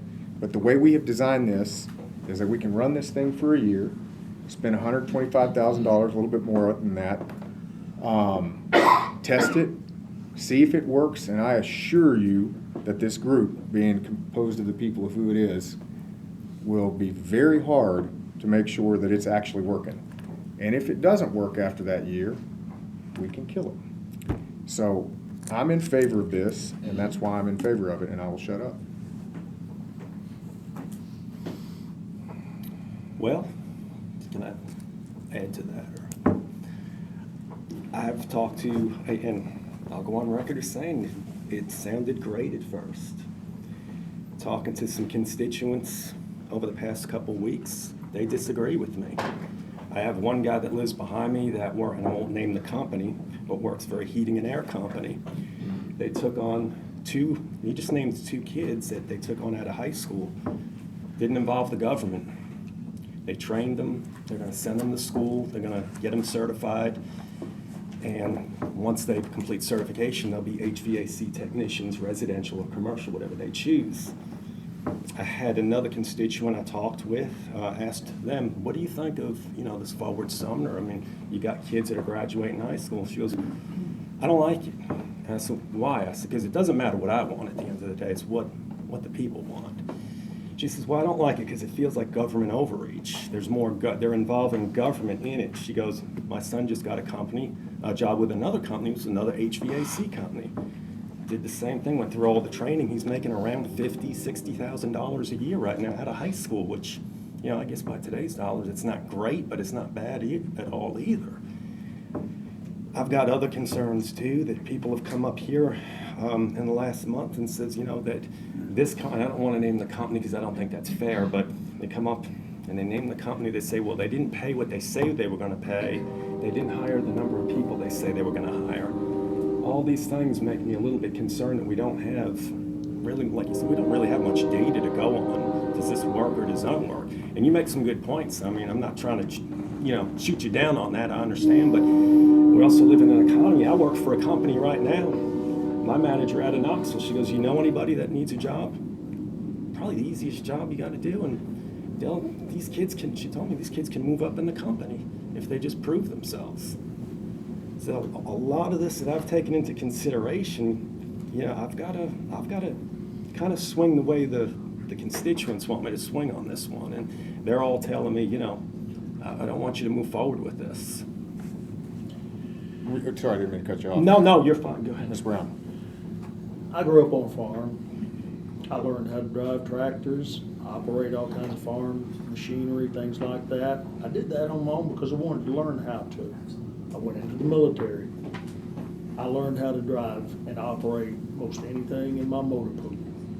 I had, in fact, 2 driver's licenses because I had so many things that I could operate. A lot of this stuff, employers are going to train the people on. Secondly, we've got scholarships coming from the lottery. We've got scholarships where they dipped into the TDOT funds, and that's why our streets are so messed up. That's why we have signs falling down on our state roads, interstates, things like that. And kids are washing out in the first year of college, community college. So the money's there. It's just there's folks that need to have some desire to do it. And that's where I feel this needs to be, is the desire, because the jobs are there. There's too many jobs. Well, I would note that you and I came up in the military, and the military is government funding. It got me out. I mean, it's government funding, so. I mean, the only thing too, Mr. Chairman, I didn't have to learn. Fair enough. Is one question one parent posed to me, which I thought was an excellent question. He goes, say my kid goes through this program and decides, I don't like it anymore. Just quits midstream. No, well, that's why we're tracking it. Yeah, well, I understand that, but what if we just have this repetitive, I mean, the mayor makes good points when he says, to retain and, keep people, without having to, go through constant turnarounds, we got to, recruit them and keep them. But I mean, if we're constantly seeing, the kids just don't follow through with this. And I'm not saying all kids, but let's be honest, there are some that will not follow through with this. How much money are we wasting of taxpayers? I get it. I mean, I get it, which is why I think we run it. Which is why I think we run it for a year and see. And we just spent $100,000 on charity. We don't expect any ROI on that. It's about like 125, and we might get an ROI on it, maybe, if they stay. Because I mean, that is the metric. Do they stay? If they don't stay, you kill it. I mean, that literally is the metric. I spoke with these folks. If they don't stay, you kill it. You got to keep them in there because they go in 4 weeks. If they're not retained, we've got, I think they want to have 500 total if they get a if 100 people come through the program and 2 of them are staying, you kill it. Which is, I think that's the thing. You test it and you find out, and you don't necessarily appropriate all of it at once, which is the way it is designed. That is 100% the way it's designed. But I gotta say, I get this. The kids need to have more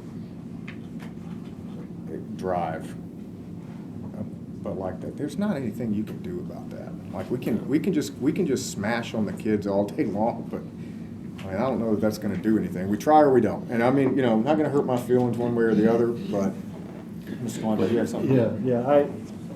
I'm with these two gentlemen. I've been a small business owner literally since I was 25 years old. I have never not trained somebody if they really showed an interest. And it doesn't matter whether it's driving a tractor or a forklift or a truck or anything else. And so to me, this feels like another giveaway. I could be totally wrong about that, but I know that the Tennessee Proms has been kind of a dismal result to it. I feel like this is the same thing. And I voted for it last time because I thought it sounded like a good thing, but at that point in time, everybody talked about the $37 million we still had. Now that I know that it's getting low and we're heading for hard times, it's never been easier for a young man or woman to have a job right now. Every door has a help wanted sign in it. Government should be doing things that the private sector can't or won't. That's not what's happening today. And you can blame it on our generation of parents or your generation of parents, but at the end of the day, you can't make a horse drink water even though you lead it right to the trough. So that's where I stand. So remind me on this program, how do individuals get involved? So the idea is that the Ford Sumner folks have a pool of people already identified. They have a couple pools, about 2,900 of them, I think, something to that effect, are identified as lower income, less likely to have coming from maybe a GED as opposed to a high school graduate, that type of track.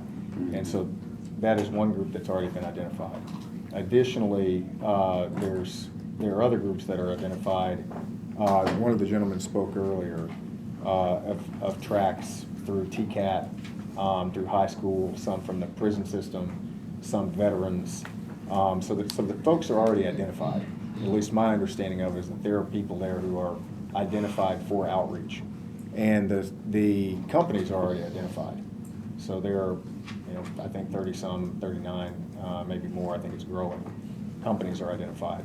And the idea is you've got the people, you've got the companies. Just give them 4 weeks to grease the wheels to see if they'll stay. Does that make sense? It does, and I appreciate that. And to me, I'm in favor of I think what you're recommending is the first year, test it out, see if it works. And to me, this type of program gives an opportunity for the demographics or whatever those groups that have been identified.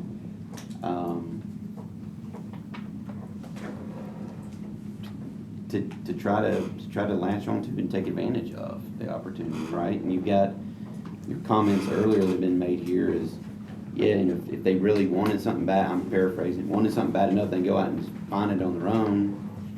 I mean, not everybody's built that way. Some people need a little bit of direction, and it sounds like the types of groups that have been identified probably fall into that category where, hey, here's some direction, let's lead them to, lead them that way, test it for a year, see what happens. I think it could be very valuable, but I agree with the hesitation of, you know, is it gonna see the results that we would hoped it would? So that's why I'm in agreement with at least, you know, let's do it for a year, look at the metrics. If it works, that's great. If not, let's change directions. I don't see really a big negative from doing that, so just added those comments. All right. Any other comments? I think we're ready. All right, all in favor? Aye. All opposed? No. Oh, and you're Abstaining. So I'm gonna count these. Becker, Harrison, Schoaf, yay. Bob Brown, no, and no. So motion fails. All right, let's move on. Drug court. So this is $100,000. This was spoken to earlier. Tennessee Mental Health Court Program, and this is pass-through funding for the issue here that I think we had was, well, actually, let's get a motion on the table. Motion second. All right, good.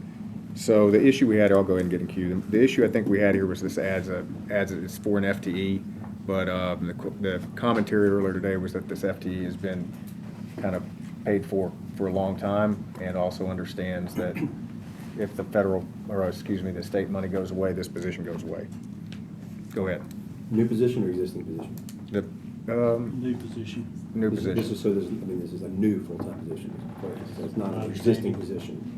It's It's brand a new. new full-time position. Yeah. But the general trajectory of the funds they've been approved every year by the state. Correct.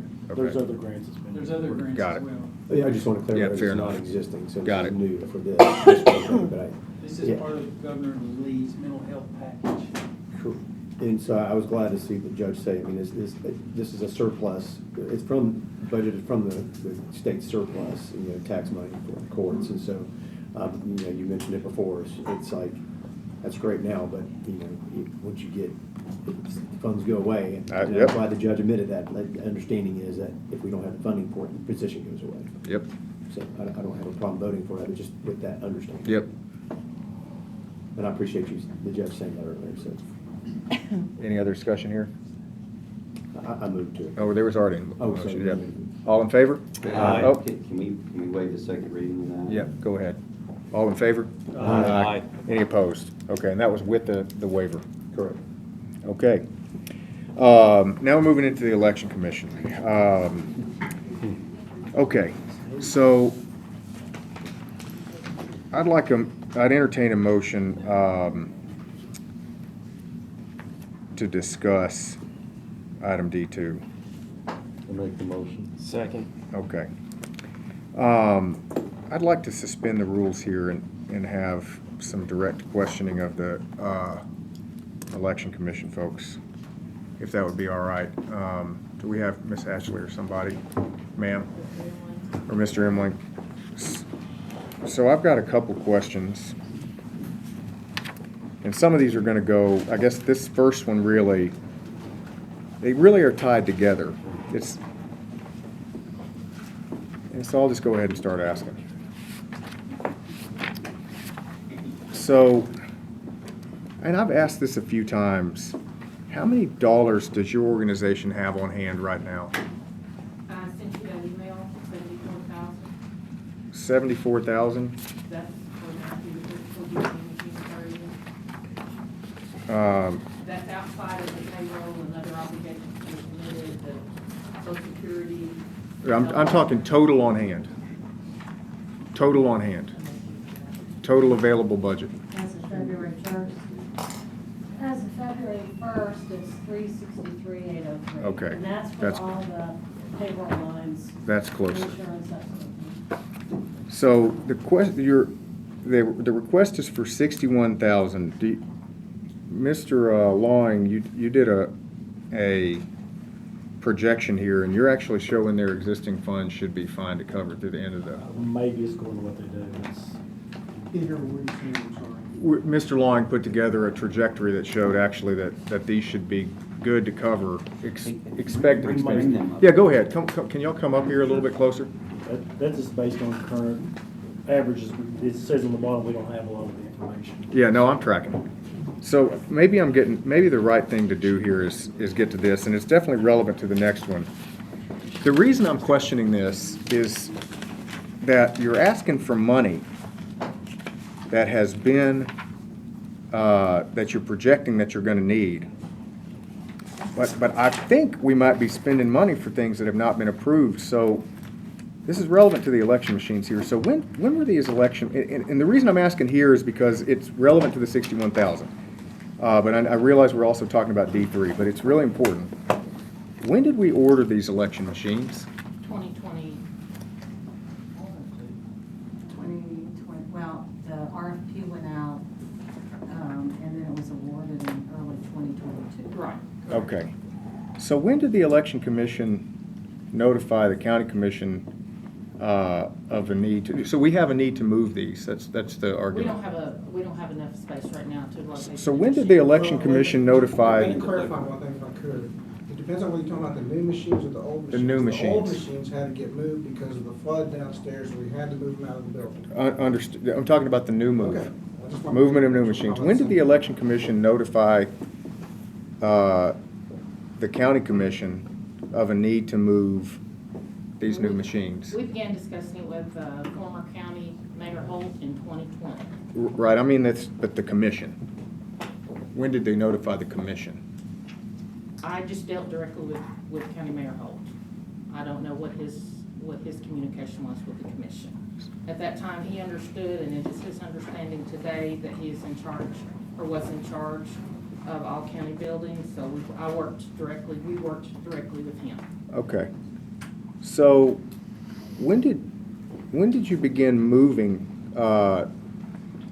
when did you notify, I guess I would ask, so you notified the previous county mayor? 2020. When did you notify the new county mayor? John and I have been discussing it basically since he became the new county mayor. So, I mean, when did we find out about it, Mr. Long? John came and asked me to appropriate an appropriation. When? About 2 weeks ago. About 2 weeks ago. That's when I heard about it. So let me ask this question.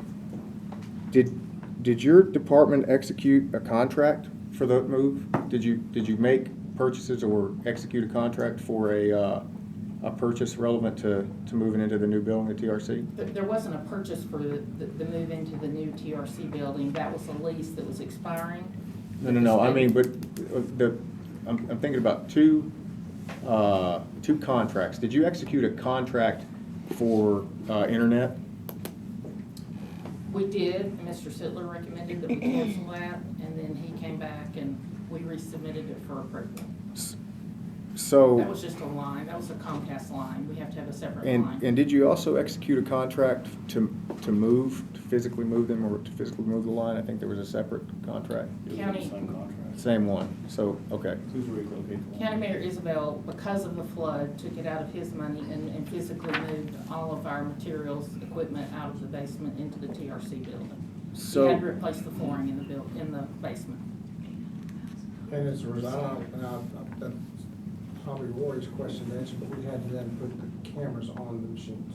Right, so. But we paid for that out of this year's budget, that's not part of the capital outlays. What I'm trying to understand here is, and I know that I'm new, and I've recently read an article that describes all of us sitting here as new and maybe insinuates that we don't know what I'm doing, so I'm asking you to educate me here on Tennessee code. Is the Election Commission authorized to sign itself up for contracts or spend money that hasn't been appropriated by this body? It's my position that it was appropriated by the former county. Was it ever appropriated? Mr. Long? No. Is that a fact? Is that something we can For verify moving factually? to moving, yes. Okay. We actually have the request and verification. So was there ever a request and verification for this? There was no request made by that office. We Okay. actually sent verification Mr. Long back. personally took it out of our That is capital an outlays. absolute- Okay, we're gonna stop this, and we're not gonna get into the argument. These are arguments of facts. And and we can either, I think this is, I've looked at it, I think we can confirm that I didn't see any. So there's that. So again, what does TCA say about appropriations? It wasn't appropriated. Assuming it wasn't appropriated, we're spending money. You that- must properly fund. No, what it says is that Commission. this body is the funding body. And it is very difficult to approve new funds when I see an organization signing itself up for things that were not approved. That's not Now- a correct statement. We paid for the security system and the line out of this year's budget. That was not an appropriation. Mr. Long? It was a multi-year contract. It was a 2-year contract. It actually spanned 2 fiscal years. So, Which contractor? The one that Miss Hall signed off on.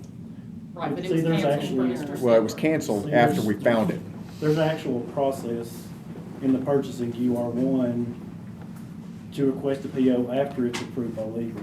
What we seen was the actual contract was signed, wasn't approved by legal per policy, well, it did not have a PO, and it actually spanned 2 fiscal years without a subject to appropriation or approval. And these are all verifiable, right? Yes, they're actually Okay. in your packet tonight. Yep, understood. So, I get it. We're gonna argue about this back and forth, and it's fine. I'm gonna, well, open up for any other questions. That's my line of questioning for now. Because the other questions I have are specific to the request to move. We're on Just on the- D2 right now. just on the D2. $61,000 request. That's right. Correct. I'm gonna move to reject this. Second. And I'll tell you why. This is for convenience voting, as far as like staffing for that, is that what this is about? I mean, it's just my understanding of this is that it was just asked for ongoing operations. If I may, it was for the part-time help through the end of the year. That's all it was. It's nothing to do with convenient vote centers. It's just staffing to complete our operations through the end of fiscal year 2023.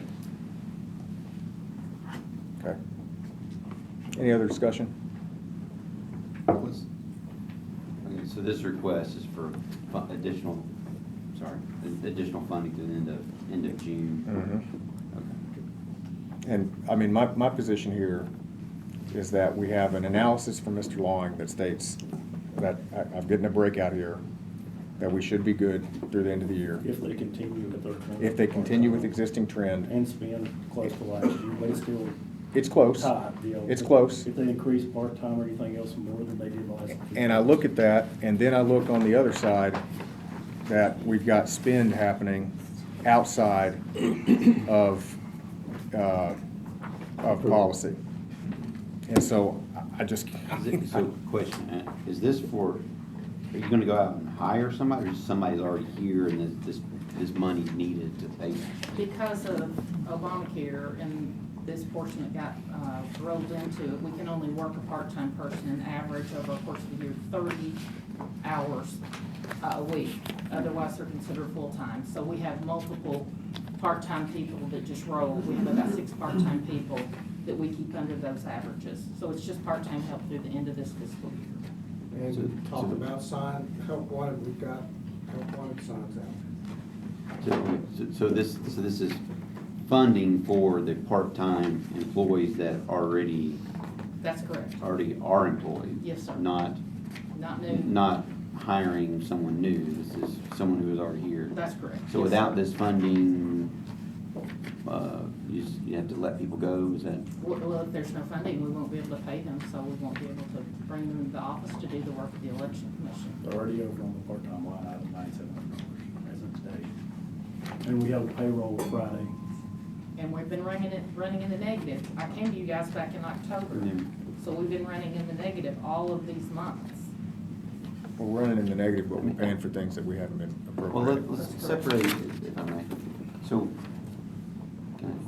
Yeah, go ahead. okay. So I don't understand, so help educate me here. So, the past couple months, or I don't know how many, 2 out of 3, 2 out of 5, whatever months, it's Ashley's come in here wanting some money, and we said, well, let's just wait until after the fact and pay it. And it's like, I would prefer to get out in front of it, and if we know we're gonna have to pay salary. But here's the thing, it's not a let's- blank let's- check. You know, we're gonna, I mean, if they can come in and ask for everything, and we're, you know, how are we gonna check this? And so I've done benchmarking on this, and we're spending more, on a per capita basis than in every like county. That's But my not, question that's is- not true, Commissioner but- Shaw. It was a flawed analysis. I disagree. But my question is, if they continue, if they don't terminate employees or whatever you wanna call it, and the employees still work, and then they come to us for the salary to pay for those employees, we're gonna pay it, right? Well, sure, Okay. but- So I don't like that process, because it would just continue, they'll just continue to employ the Well, I think the process is we individuals. give them the dollar amount that they've got, and that's what they've got. Yeah, I would agree with that. So- But is that legally, what is that? What is required by law, I understand, is what is reasonably required in order to execute operations. I think when the rest of Mr. Sibley look at it, it says reasonable. So, you know, it's what's reasonable. Statutory. And I think if you do a benchmark, and you see that similarly situated counties are doing it for less, then what we're given is reasonable. Now, I mean, I'm sure that can be argued in court, and there has been a threat in. Point of order, point of Yeah. order, Mr. Chairman. Yeah. Could you quit interrupting? Well, You I asked will, us to come up and answer. we did ask her to come up and I answer. know, but you're asking a question, it's not, it's just interrupting, it's, if you want to ask a question, we'll ask So- a question. So, go ahead, Did you have a question? I tried to address the complaints on the benchmarking. Yeah, go ahead, She please. said that I purposely left out, I believe, Wilson County because they were cheaper. So I actually went back and pulled their budget and actual operations, and that's not true. And you have, that you can We put that? actually Yeah, have those over you here. can, where are those located? Did you hand that out last month, or was that? No, No, it it's was something new. I had, if we wanted to. We really dug into this. It's the benchmarking. It's the benchmarking. That's not it. Paper from last month, where I had graphs, so I looked through that. I mean, is there any work that's currently been, this one is, Ms. Ashley, is there any work that has currently been done that we're gonna need to pay in arrears? Because we do. We've been in arrears since December. So is there any work right now that has been completed that we would have to pay and that you don't have any funds for? Chairman Hyde advised us to continue That's- to operate in the negative SRU, so that's what we're doing. So there are negative balances, to answer your question. But we've got $333,000 that I'm assuming you'd be able to transfer within your budget. But that's what I was trying to tell you. All of those payroll items are already committed through the end of the year. Those are not available funds. Except for That's 74,000. the email. I Except for the sent. 74,000. So you've got the 74,000 and you're asking for 61. But that's for all operations from now through the end of the fiscal year. But the 74, but that's fine. So 74,000 is what you can do through the end of the If we year. don't buy toner and paper and pencils and IT services, everything we have to do to run our office. If you're telling us to move stuff around and run out of money, we'll do it, and we'll be back here again, just like we've told you the last 2 months, that we don't have the money to finish the year. Which goes back to my point, it's a completely broken process that. But I mean, you've got, my point is that we've got somebody, I mean, at least from what I'm looking at, we've got spend that is above board, and then we've got direct evidence of spend that is being done outside of policy. Like, I don't, you know, it feels wrong to just continue to throw money into that. Right? I mean, what? You're talking spend outside of policy. Spend outside of policy being the move. And I realize those two things aren't exactly the same, but they are related. Right? And my opinion on the move thing, to me, there has to be, you know, I think anytime we probably transition between a county mayor to a new county mayor, or any type of transition of leadership, I would think there's probably it sounds to me there was a handoff there that didn't take place. Because I believe that the former county mayor was working with Ms. Ashley and, you know, trying to do what's right, trying to maximize our building space. I think if this is that same state property that the lease went up and we were either gonna get rid of it or find a new use for it. I do remember that conversation. And so, you know, I think, you know, I believe that former county mayor found a good use for that space. And I don't think that, but then when the transition happened, there's obviously a disconnect somewhere. I mean, it's obvious. And it's obvious that there's tensions everywhere here, which is a little uncomfortable, but it is what it is. I don't know if there is any ill intent on getting this Comcast line contract or whatever. I don't even know what that is. But how much money are we talking about? How much worth? $6,000 total, like, But- something like that. What, was between the two? Three moving and about $200 a month. Yeah. But it's my understanding from Mr. Isbell, correct me if I'm wrong, is Ms. Ashley's office has been, I mean, they've been moving stuff over the TRC building for some months now. Well, that's right? a good point. Like, Yeah. we've been moving and it hasn't been approved. Well, I'm not disagreeing. Because the whole thing is broken, right? Let me quit rambling for now. I don't, disconnecting this from the next item we're about to talk about. You know, you talked about toner, using the 74,000 for other, do you not have a budget line for toner and stuff? We do, all of that is part of that. So all your other, and I'm asking, so all that other stuff adds up to a total of 74,000?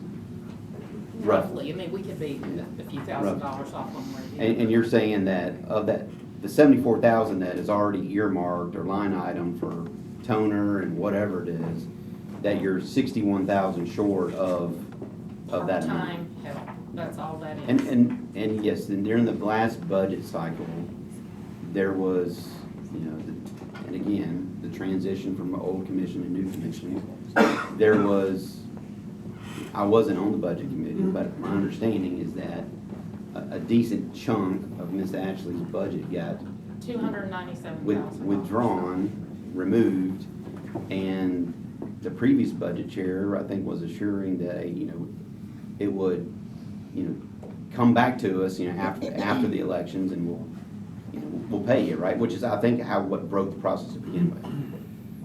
I mean, the process shouldn't be them coming to us after the fact and say, hey, we owe, you know, another $20,000 of salary for work that's already been done. The process should be, I think we all agree. I agree. Is up front, you have X number of dollars, you live within that X number of dollars. And we're 100% gonna fix it during the next budget cycle. I 100% agree with that too.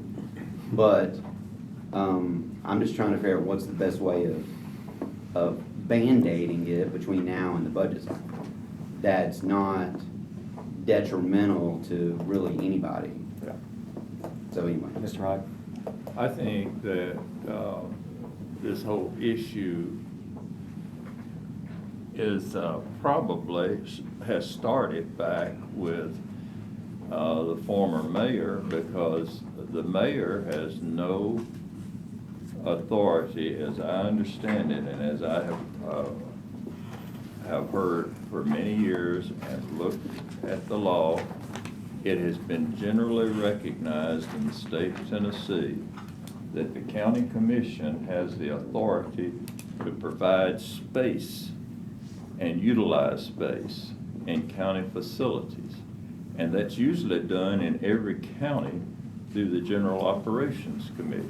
Now, I'm willing for that to be verified, but I think you'll find that to be true, that it's the county commission's responsibility to assign space in every county.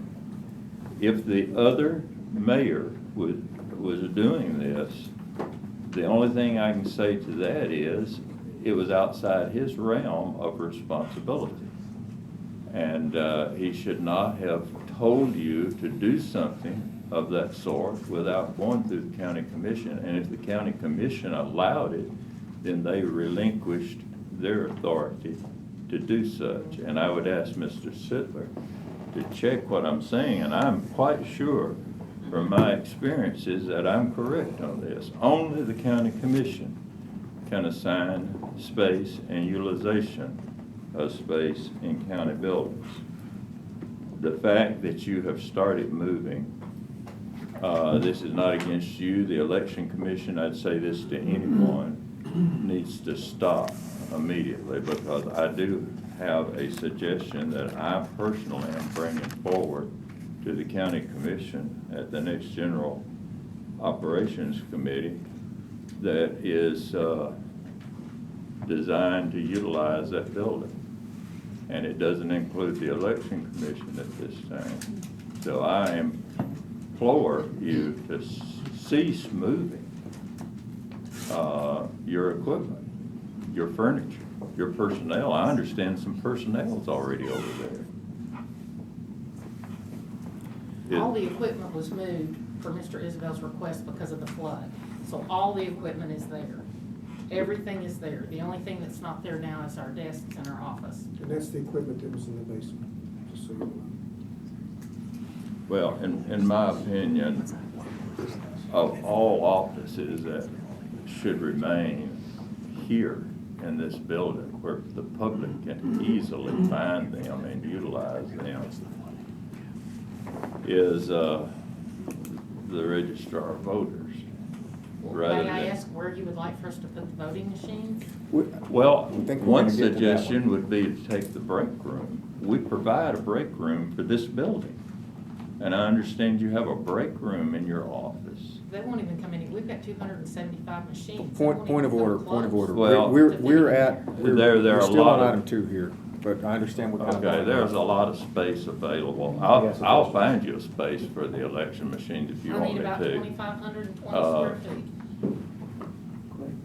I think we can find that. But we need to cease moving into that building because you're not going to have that building. So there's no sense in doing that. So, Mr. Brown, go ahead. In moving these, this equipment and everything, who did you contract? Mr. Isabel had got us some trustees and some of the maintenance staff helped us. Some of them, okay. So this was done with government people? Very quickly, yes, because the carpet was saturated. And then they were paid extra for this, or You would have to ask the mayor. on top of their regular salaries? We had a flood mitigation issue. We ran out of space. We had to move them somewhere. And if you go Did this down to the co- basement. Did this cause the problem with your budget? No, this has nothing to do with that, Other than we had to put cameras in because the new machines are coming in March. Okay. The reason I brought both of those things up, this was my doing, is that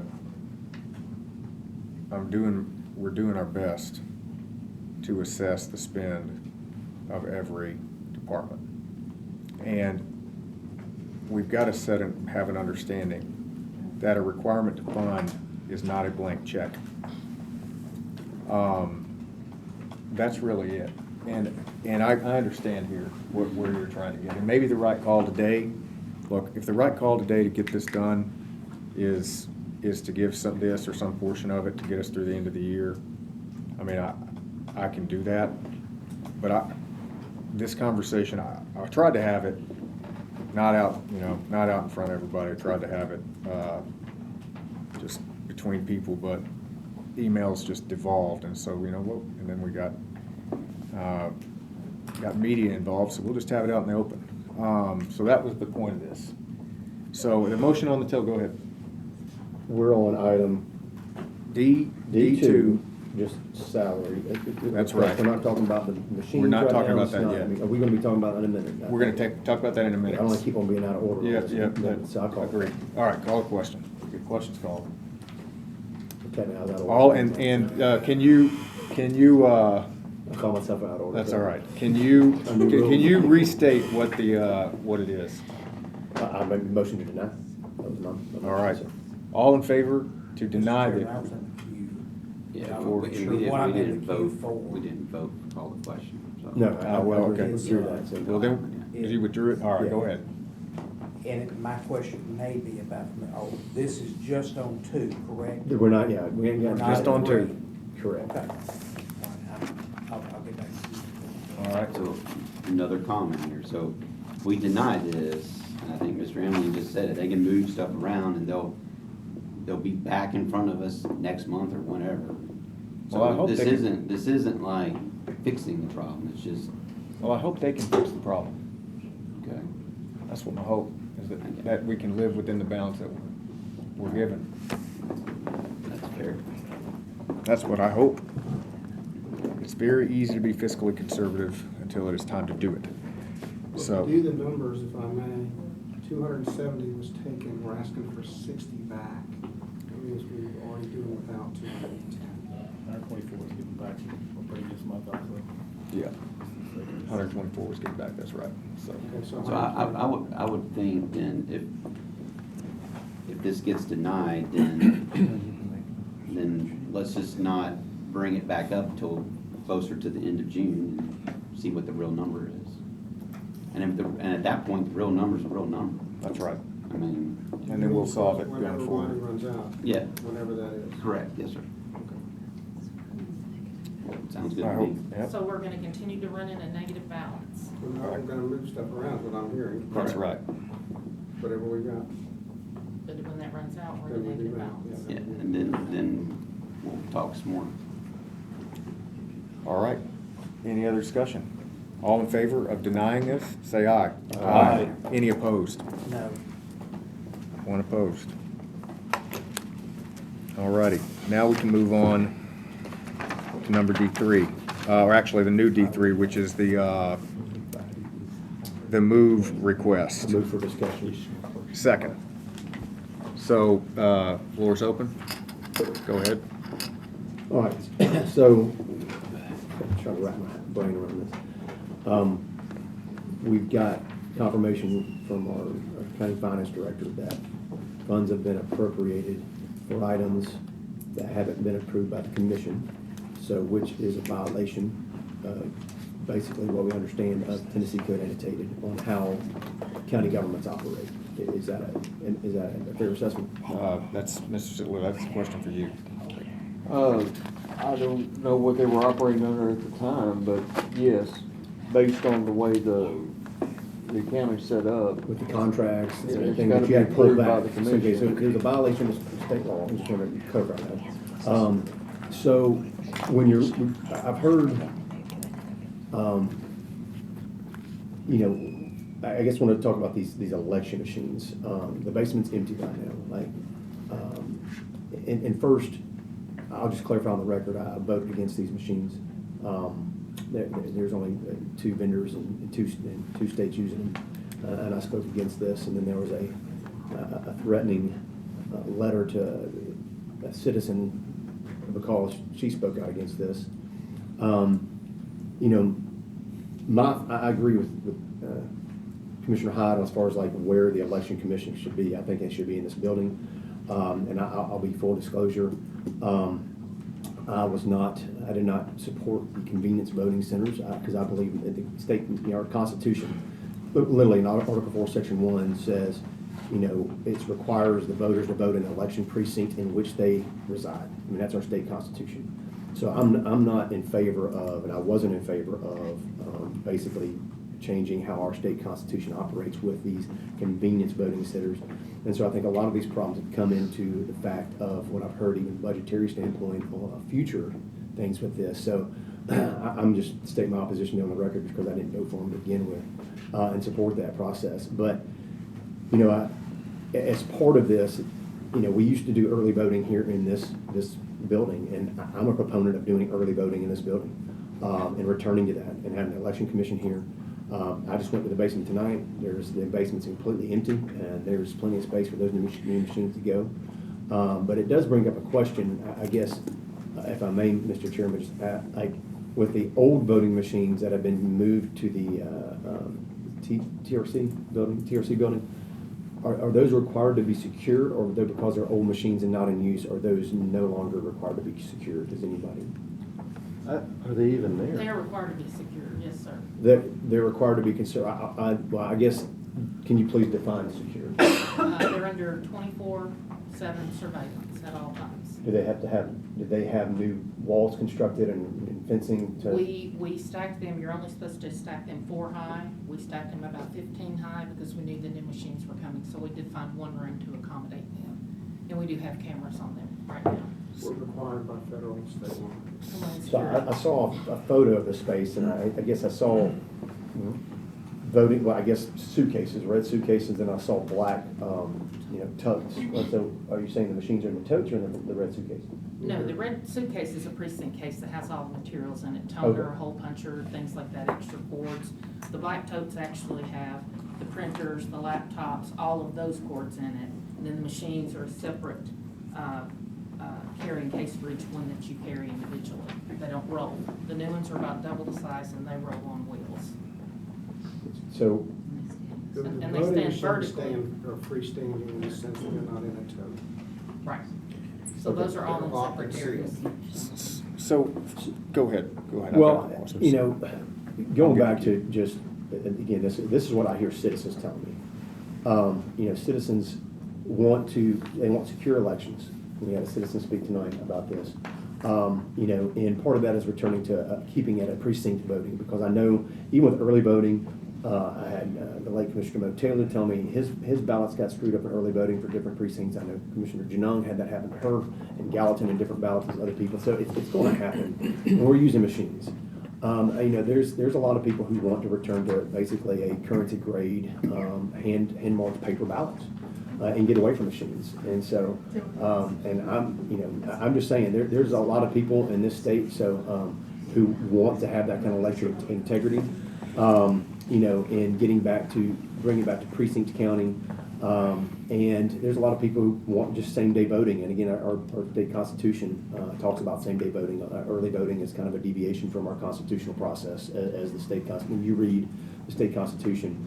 And so, part of this whole process is when I look at the graphs that our finance directors provided, when you see the scale of this benchmarking and how much the disproportionate amount of funding that we have for our election department compared to counties that are almost twice our size, it's an imbalance, and it just keeps growing out of control.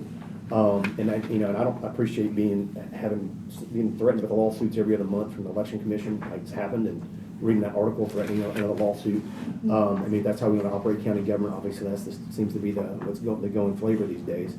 But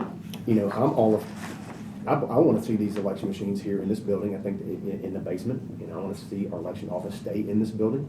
And that's just my votes will move towards those things. And as far as I'll go ahead and speak about early voting. Our early voting, there's nothing that is statistically that I've been seeing that is a significant improvement in our participation in voting day, because we've had 2 weeks of early voting in Gallatin, 2 weeks of early voting in Hendersonville, and satellite voting everywhere. It's like it seems like it's just growing and out of control without really any statistically substantial results. If we're talking about voting, election machines, and storage, and adding more space, and bringing more people, because we're talking about salaries, I'd be in favor of.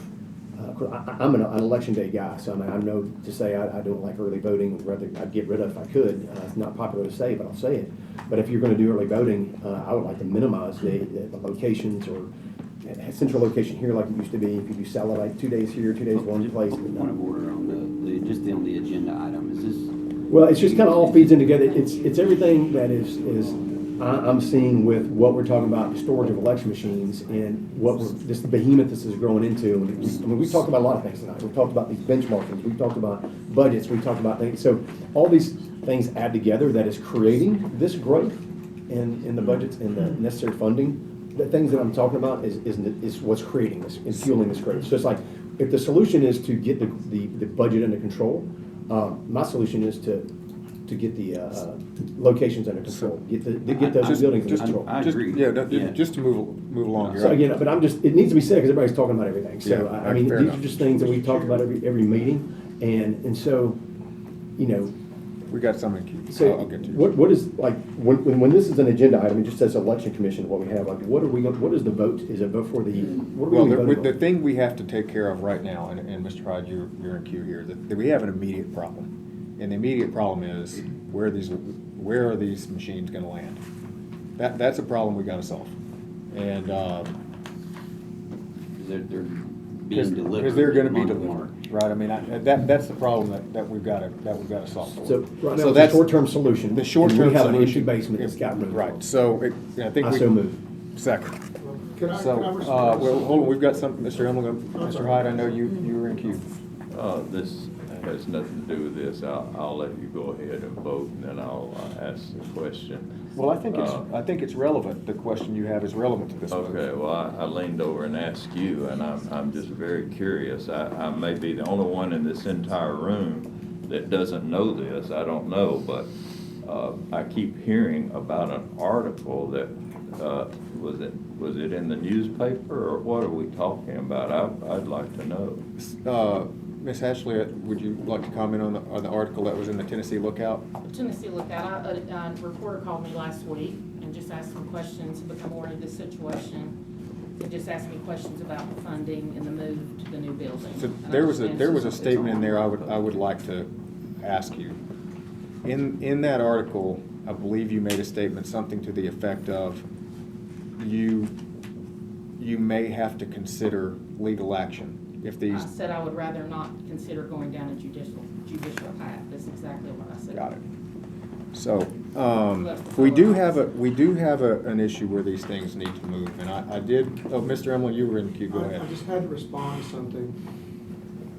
There was talk about convenient road centers, just so everybody on this commission knows, we do not have convenient road centers. Other counties do. Right. But we haven't. We've tried a couple times, and because of issues that came up, we couldn't complete the process. So I've got a question about that. We don't have those. We do not. And then how did, fair enough, you know what, you're right, I'll get to that in a minute. There's a motion. Well, it was discussed, that's why we don't bring it up. That's fair enough, fair enough. Motion on the floor to move these into the basement. I second it. Can I say something about the machines? Yes.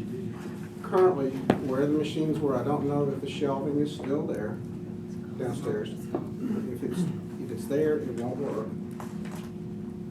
Those machines were. Is shelving required by federal No, code? but that let us stack them 3 high. So we had machines that were eye height, and you have to pull them down. Okay, the old machines. Got it. The new machines are 54 pounds apiece. They cannot stack on top of each other, and they cannot be that high. We won't be able to get them down safely. And they have to just be lined up side by side by side by side by side. I don't think if what y'all are talking about is putting us where the old machines were, there's not enough room, because they were stacked 3 high. Mr. Mansfield. Point of clarification, May 17, 2021, Resolution 2105-02, Sumner County voted to establish convenient vote centers. End of story. Okay. The commission voted, I'm just saying. I get it, we got it's it. incorrect They were information. established. We got it, but that's. They were never done. It's a separate discussion. We can get to that, but, Well, Mr. my Isbell. real quick question, everything that we took out of those rooms, gotta have a location for those. All the equipment. Well, I get it, but there's no ticking time bomb on that one, right? I mean, we don't have a federal, No. Homeland So Security. We're gonna get it removed from the building, from the TRC building. But we have to keep the old machines under camera too. And so the old machines are under camera now. Yes. Were the old machines under camera when they were being moved? They were under eyes. Yeah. They did have an election official the entire time. Mr. Harrison? What you next? I have a great deal of respect for Mr. Hyde. I think I do have a disagreement, the way I read the Tennessee code.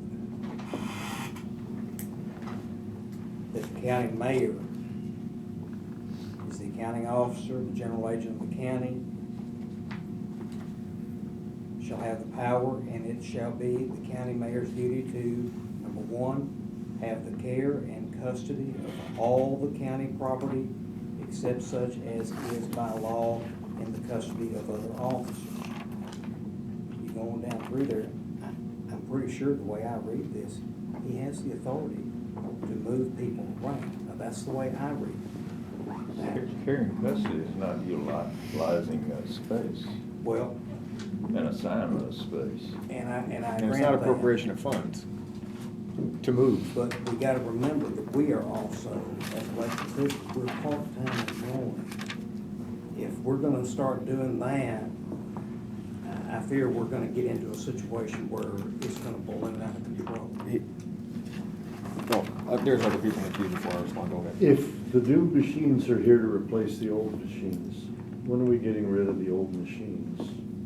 So, We're working on that. There's processors in them that have to get taken care of. And we're talking to Microvote about that. We're waiting for an answer to see if they're gonna help us with that.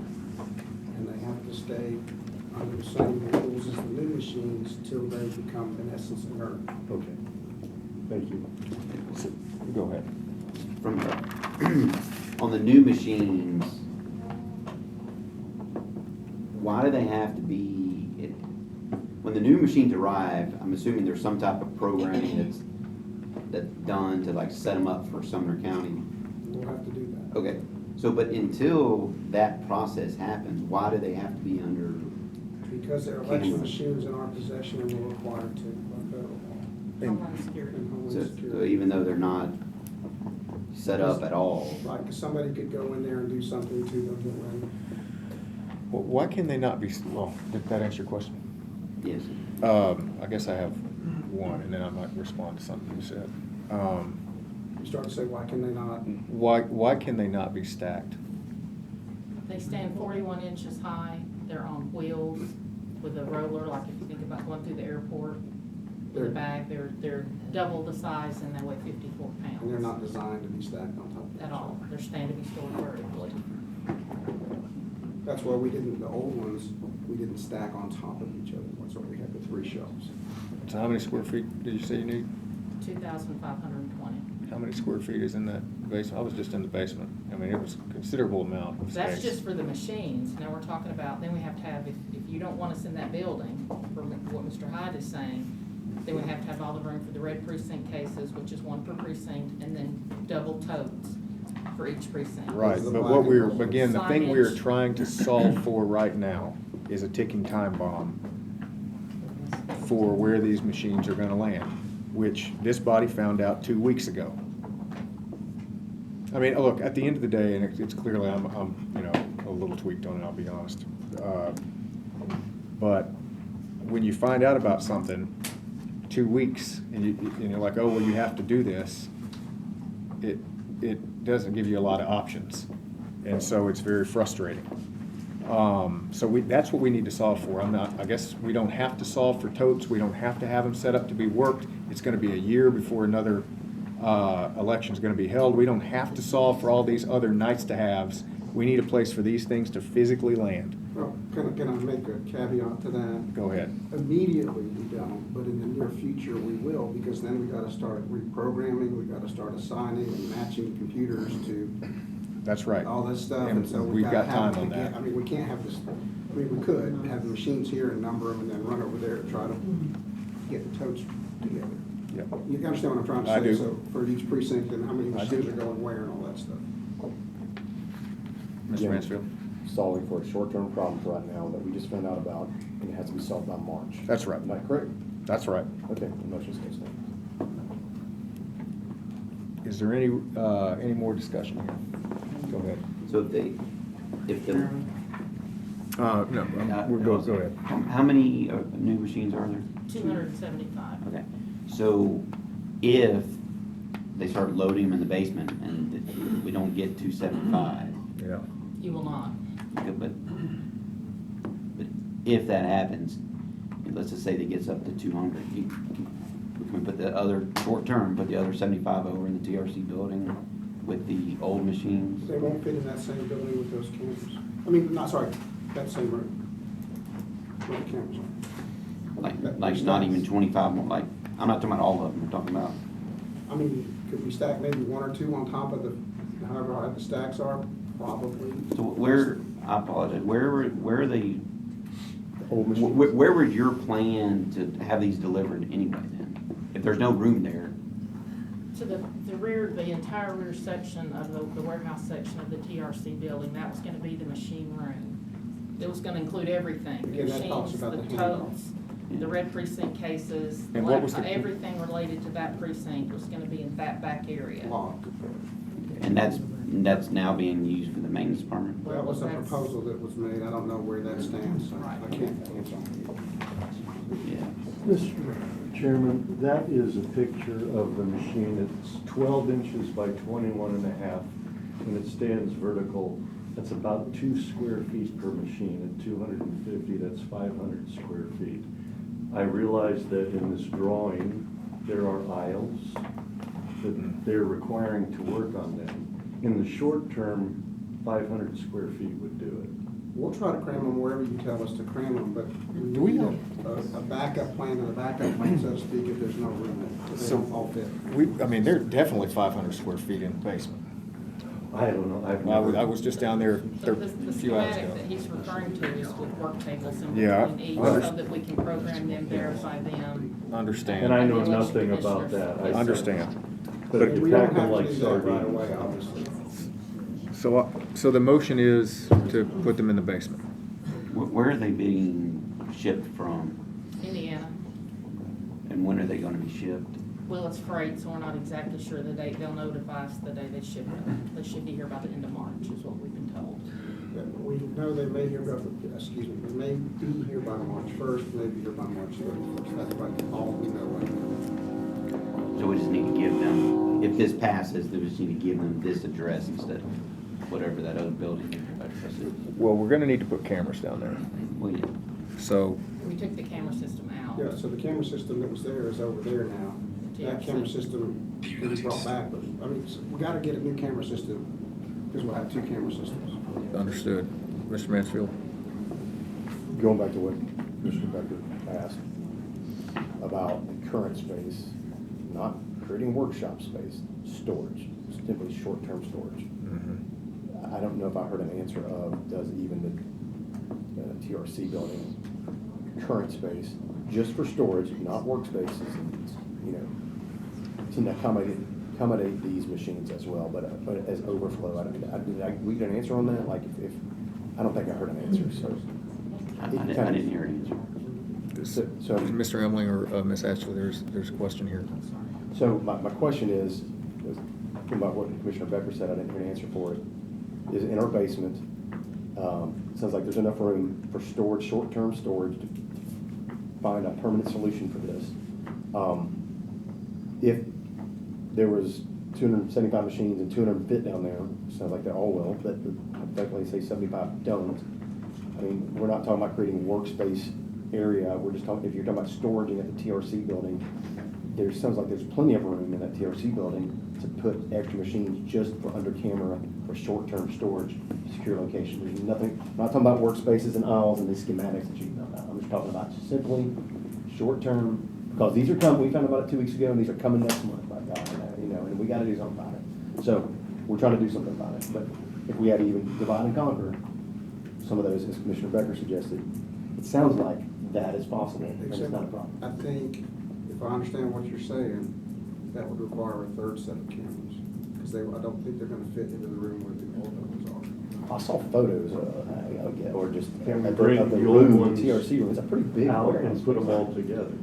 That would be up to Mayor Isbell. I mean, I think I mean, he I'm made okay other with either as long as comments. they fit, but the new ones can't stack on top of each other. I get it. That's my concern. I would like to amend your motion, if you're amenable to it,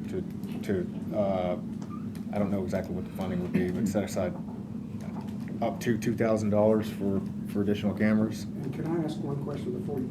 Go ahead. I know it's maybe a little bit, but I'm intimating that the basement is all good to go. It is. Okay. I was just down there. Okay, I didn't know, that's why I was asking. For cameras downstairs in the basement? Yes. You We'll start preparing for the election, the March presidential preference primary in September. That's when you can start picking up petitions. So when you say a short-term solution, we've got to label all these machines, get them assigned to precincts, get them ready to go. that's not something we can do in September, that's gotta happen now, when they come. Or as soon as we can get some space. So we've gotta have So- some space. Understood, and I feel like this discussion about space and where people are gonna be landing, again, we're trying to get this No, I understand. right I here, just and want- we're trying to that's, just let you know I what understood, time. and I feel like that's probably a discussion we can have during the budget cycle and understanding like what's gonna go where. So I would like to maybe hold off on that one.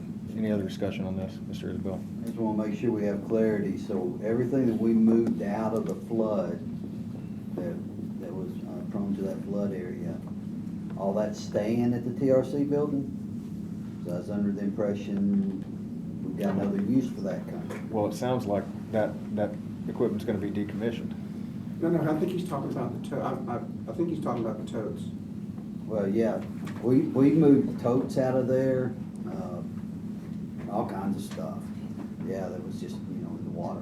Well, I And I mean, this felt is, best I place feel like was this there. is again, the broader discussion of like who's going to land where.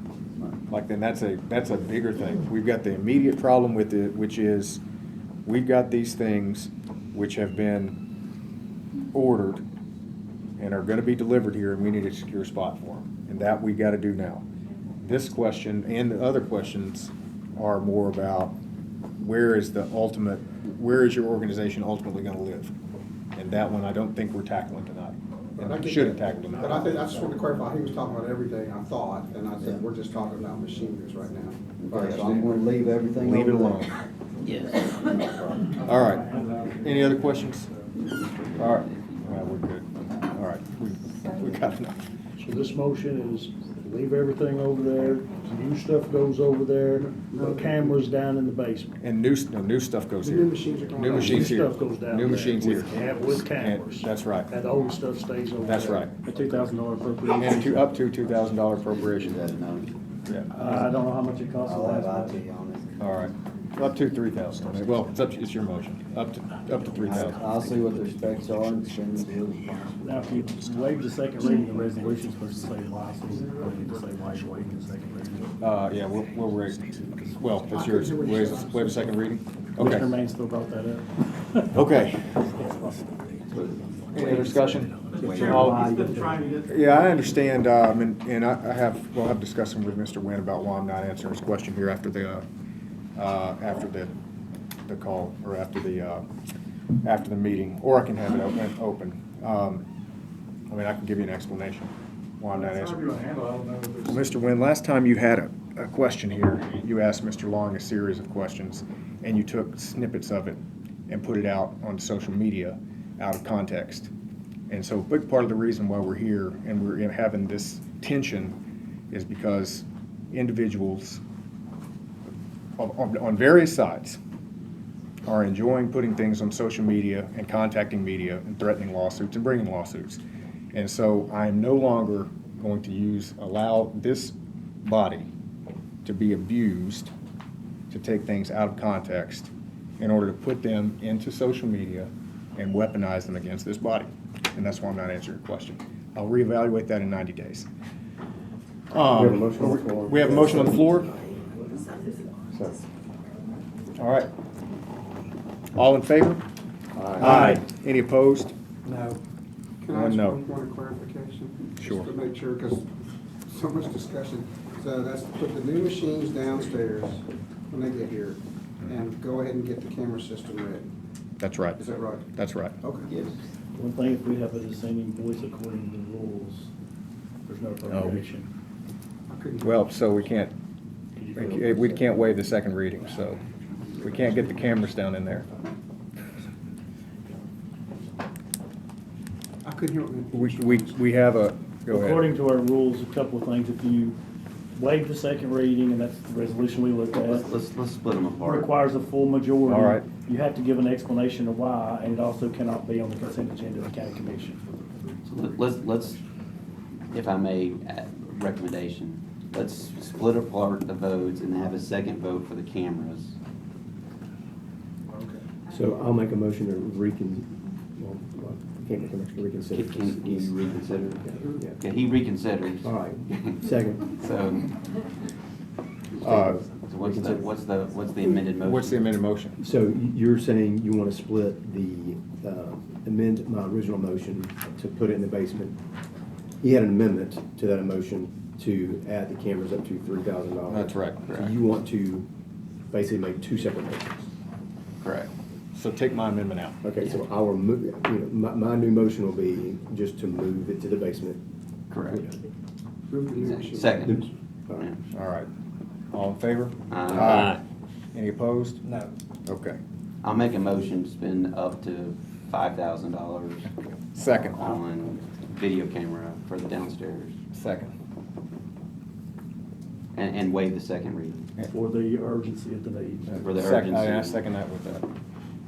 All in favor? Aye. Any opposed? Excellent. So even though there was a no, that means we can.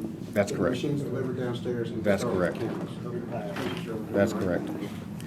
Okay, moving on into new business. Mr. Long, education pending approval, budget amendments in this Canon copier. Those are, the first one is just for information only, and the second one is to have them approve your. The second one, as I told you, that one right there was put back into old business in the education committee. There was no action paperwork. We did not know what in the world they put it in there for. They gave us an email, said that the board approved it, but they didn't say whether we were to approve it or it was just information only. So we put it back into old business so that they would tell us what to do. Hopefully somebody from the school board will show up next time. That's been an ongoing problem, hasn't it? What was the? Well, The copy. So item two, so item one is information only, so Yeah, we're. that one, like I say, that's all federal funds. So, do we need to do anything with this? The budget amendments, no. The Canon copier, Well, no, the Canon copier is. that one right there is an old business and education. So you wanna, Yes, so your, that one right there does not need to be there. so your motion is to defer this? And I even Yeah, I remember you- specifically I said remember you mentioned in the this. education committee, I don't want to see this on the budget committee because it is an old, old business under the Yeah. education committee that time. So, yeah, and this, we can, well, what's your motion? To strike it.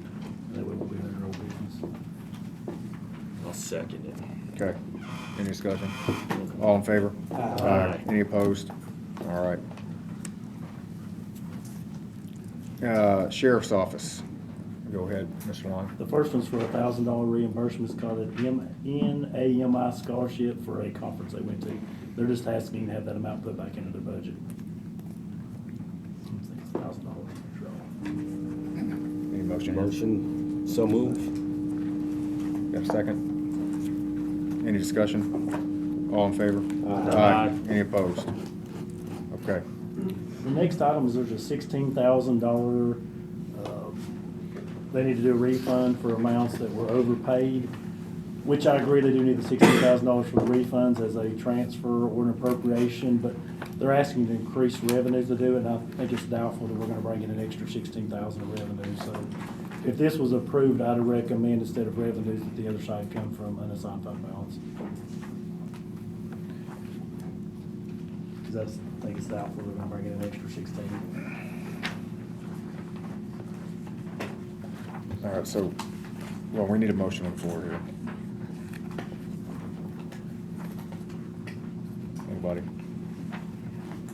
So, Not for discussion even. He's probably gonna ask what I think they asked. Basically, what happens is they get payments that EMS does from various providers. Yeah. If two insurances pay or it's written down or whatever, they have to refund the amount back to the original pay, which is, I understand it does flow through the revenues, and that's why they want to increase the revenues. However, when I look at their revenue trend this year and last year, it's doubtful they're going to meet their budget. That's less than an additional 16. So I think they do need the money for the refunds, but I think it'd be more appropriate for it to come from unassigned fund balance or as a budgetary transfer, either one. you need a motion to do that, basically. Basically, remove the revenue side and just take the 16 from So, unassigned. Okay.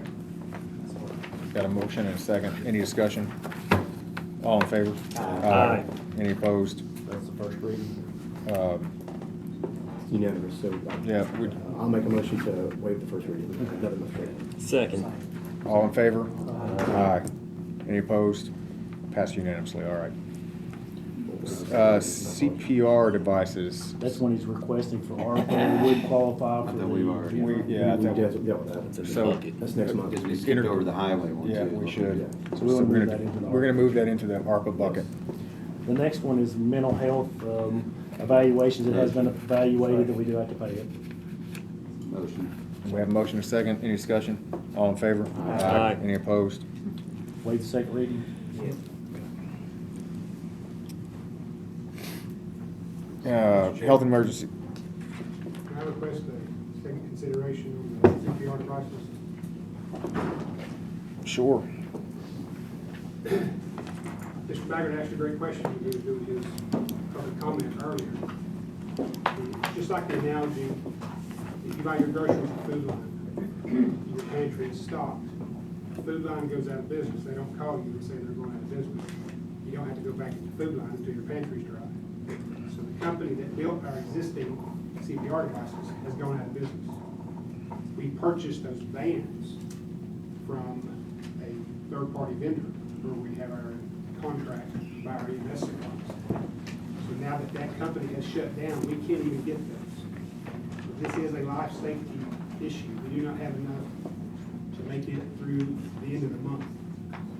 So in an ambulance, you've got 2 paramedics or 1 paramedic and 1 EMT. One person's driving, one person's in the back. These machines allow us to perform CPR. They do the CPR compressions for us so the paramedic can intubate, they can ventilate, they can give emergency resuscitative drugs. It's impossible to do all of that and do compressions while going down the road and hanging onto a bar so you don't fall down. So David and I started working on this in early December. We had received a HRSA grant and we were going to try to use the funds for that. It had already been earmarked for revenue shortfall and the timeline had arose, so we were trying to get the information. The amount that you have for 290 is wrong. It's 279. We've got the quote here, we've got the sole source letter, and I'm just concerned that we do not have past February, or it won't make it that long if we have a rash of cardiac arrest, and we may have 3 or 4 in one day. And these are very much an emergent need. I'm not saying that anybody else who's on the agenda isn't, but this is a life safety issue. Without these devices, then people are going to die. So, Mr. Miller, quick note here. Thank you for that. Again, we're talking about 2 weeks difference, ultimately, I think. You know, if we're talking March 1st. I mean, if you were to appropriate this now versus doing it in one more cycle, I mean, 23rd is this month versus about month. You said we're going to have a problem by the end of the month. Like, you couldn't get these by the end of the month anyway. Yeah, if we ordered them now, they said they could have probably half of them by the end of the week and full shipment, what they say, 2 weeks? And why is this only coming to us now? I explained that when it came to fruition to us that it was happening, I came to David Lawing first in early December to see if we could use the other funding that we already had. It was an HRSA, which is a Medicare grant, and we're the only recipient for that. And by the time we realized that, yes, we've got this emergent need, it had a cutoff from when you could use that fund. So it was earmarked for revenue shortfall. So we got an additional $432,000 to go towards revenue shortfall. So we couldn't use it for this. That we couldn't use for this. It would have had to been ordered already. So we need a motion on the floor to consider this, because I don't want to continue to be out of order. I'll make a motion to approve this. Okay. I'll second. All right, go ahead. So, the full commission meets 2 weeks from tonight. So, you wouldn't be able to, you wouldn't be able to order these until The 23rd, 24th. 27th. Is it 23rd? We meet on the 27th. Yeah. So you wouldn't be ordered until the 28th. Well, the 28th. So I guess what I'm asking or trying to, or about to ask is there any funding that he can use ahead of waiting till the 28th? I mean, I But it's mean, the same thing, it has to be appropriated. but I mean. Still gotta do it 2 it weeks. doesn't- I'm thinking the thing, what Greg's trying to get across is it's urgent, and the sooner the better. I don't think it necessarily has to be done today, but I as mean, soon as possible. I heard the phrase, people are gonna die. Yeah. So, I mean, I hope we're not using phrases like that. What Greg explained to me is if there's additional machines that break down, there's no way to fix them. They quit making them, quit repairing them. That's where right now, if another one breaks, we don't get them back. Not only that, the bands that the old ones used to operate, we have, what, 3 in supply, and someone was explaining that earlier. I apologize, I wasn't able to hear everything, because we were up in hall doing the crowd. But, So if anything goes down now, it's not coming back. yeah, I think we have less than 5 that are operational countywide right now. So, Mr. I ask him a Hyde question? was in queue, go ahead. This issue, I really think it's not a great deal of time involved, but it's a matter of life and death. And it's hard to put that in a balance with anything. I would hope that the committee would see fit to maybe do this, go ahead and do this, and I would hate to be responsible for someone's, problem, death, or illness, or whatever. Our ambulances, I think, should be well equipped and ready to go. I would hope the committee would maybe think about that and consider on this one issue. It could be the very day before that it's to arrive, and we're saying it's only 2 weeks, but it could be tomorrow that something happens. So I think every day counts. Just throwing it out there. So the question, I guess is, how can you get them faster? that goes back on, like. Special call meeting. I mean, we could, Do a special call. Thank you, John, There's- for asking. go ahead. To the law director, could you do this under the emergency appropriation? Excuse me, I do not know. I'll have to check on that. I mean, look, if we got the EMS director saying that it's a matter of life and death, and you're, Sorry. Would you guys be Sorry, willing I to apologize. temporarily transfer money out of his salary line items over into that might be a buy, possibility. and then when you go to Then the we can- commission, we reimburse it? That's a good idea. And we go ahead and order it now, and with the intent it comes out of ARPA. So, I Well, think we that's have a, an ARPA. Well, I've got another one. You've got $3.4 million in ARPA as a building right now. And it's all under ARPA. You could technically transfer that 3.4 down from that building down into these machines right here tonight. oh, that's a good idea. Is that a right idea? Because that's already there. And then he could order them tomorrow morning, pretty much, if he's got all, Motion. or as soon as he gets the Yeah. information. All right. Got it. Second. Oh, you got it. All right. Any other discussion? So the motion on the table is to transfer the 290 from the 3.4 that's already. Well, it'd be Or 279. 279. What does it say the amount he needs? 'Cause That's right. Up to 290. And then he can order immediately. Right, he can order them. We don't have to, 79,115.20 on the latest quote with the Got it. Salesforce link. okay. It's just, Will you waive the second reading? All right. just say up to 280, that way if you need to be shipped. So motion's on the table with the second reading waived. Any further discussion? Just one question. It's a transfer, so it's. Yeah, we don't need it. 3.4. The one. do we even for need the it? maintenance facility. I don't think so.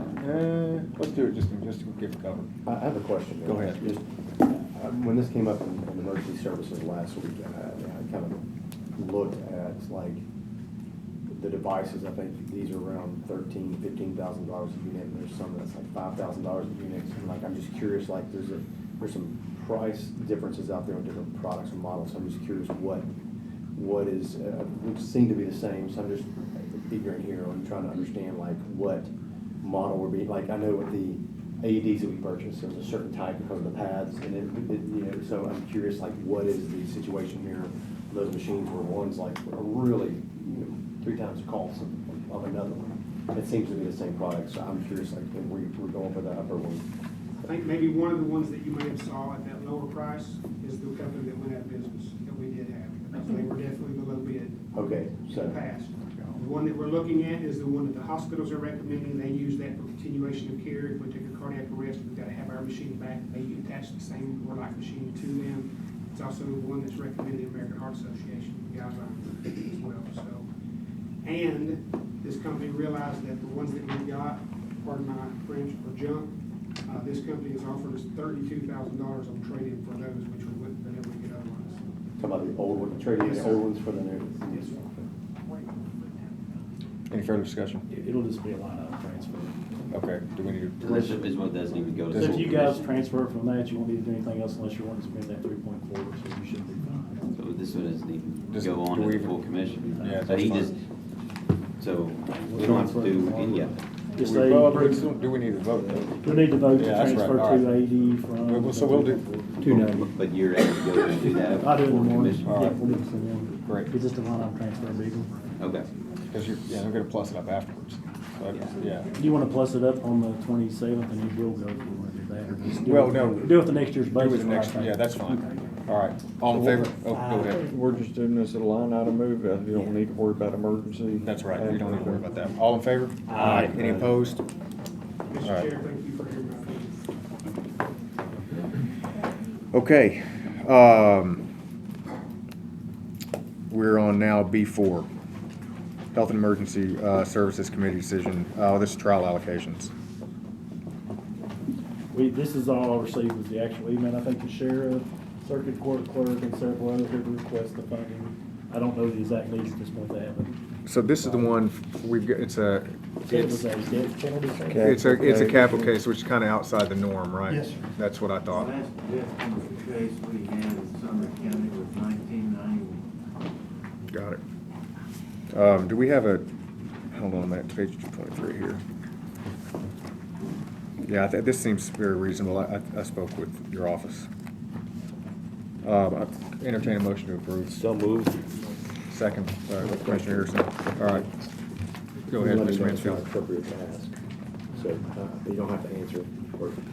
For the increased security, like, is that better for me to ask you afterwards? I'm just curious, like, as far as like, for when I heard $71,000, like, is that for like at the courtroom, or is that just for? I'll explain more after. All right, thank you. It's a large amount for something new that we've never seen happen, so it's just, you're just wanting an allocation of. And all that, I say after, only to protect the integrity of the judicial process, right? There's information right now that the judge doesn't want out. We don't want to get 3 days into this thing and have a mistrial declared and us go through this whole process again. That's fine. So That's it's good. not trying to keep anything, Yeah. it'll all come to public light as soon as it's supposed to. Somebody have the detail of the expenditures. Yeah, what, do we have an estimate of the expenditures? Yes, I do for the Okay. sheriff's office, and then I think I do for the clerk's office. Okay. for the sheriff's office side of it, I think we whittled it down to $47,040 from the 70 that we initially Okay. estimated. Okay. And then from your office, ma'am? I'm at about 135,000. Let's see what else. Okay. And I've got a breakdown of kind of what I did, what I've done. I hope it's not that much. I've overshot it for sure, because one, we've never done this. And two, I don't want to have to come back and big trials and try to figure out. This is one where I don't know that we have much of a choice. I mean, that covers transportation, hotel rooms, food, Yep. for 3 weeks. So 182,000 in total is what we're, $40, I think, yeah. all right. I thought he said $47,040. Yes, sir. What's the time? Does this have to be done now? Can we waive a second reading? Do you need these funds released now? Yes. Yes. Okay. So the motion we have a motion? Will you amend that to waive the second reading if it's unanimous? They just provide us the details afterwards, Yeah. the breakdown. All right. Any further discussion? All in favor? Aye. Any opposed? All righty. Who's that? Can you tell me who seconded it? Commissioner Harrison.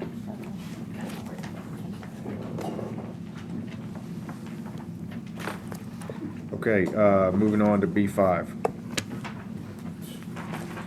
Mr. Long, This is I'll let the you explain this one. Department of Energy grant we received from the mayor's office for $77,880, and it list of eligible uses, I think the mayor's here, he can probably go into more details of what they're gonna do with the grant exactly.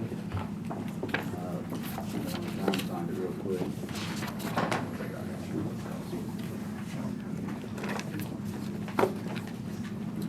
We do not have any directive violations right now. Let me get something together for you. But on page 224, that's listed the allowed uses. This is similar to that travel, where we're working out expenses and we'll bring to you. What did you say, 2-1? Page 227. Yeah. I think this is just a plot.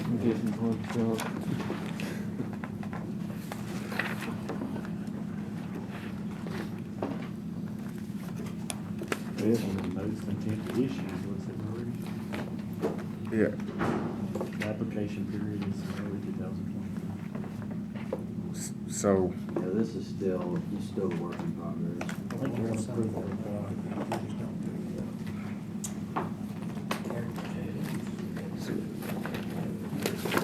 is there a motion on the table for this? She need approval to apply that what this is. I don't think there is. You're moving to approve. Is there a second?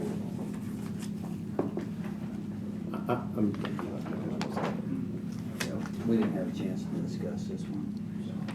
Move to defer Second. next month. Okay. Well, first one, He didn't get a he didn't, second. first one didn't get a second. I second your motion. All right, any discussion on, to move to defer this? All right, all in favor? Aye. Any opposed? Okay, there we go.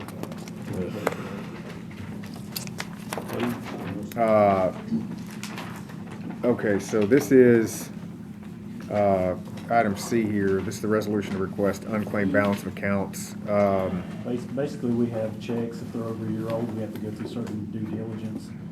After we do the due diligence, if people still want cash for the checks, we turn them over to unclaimed property.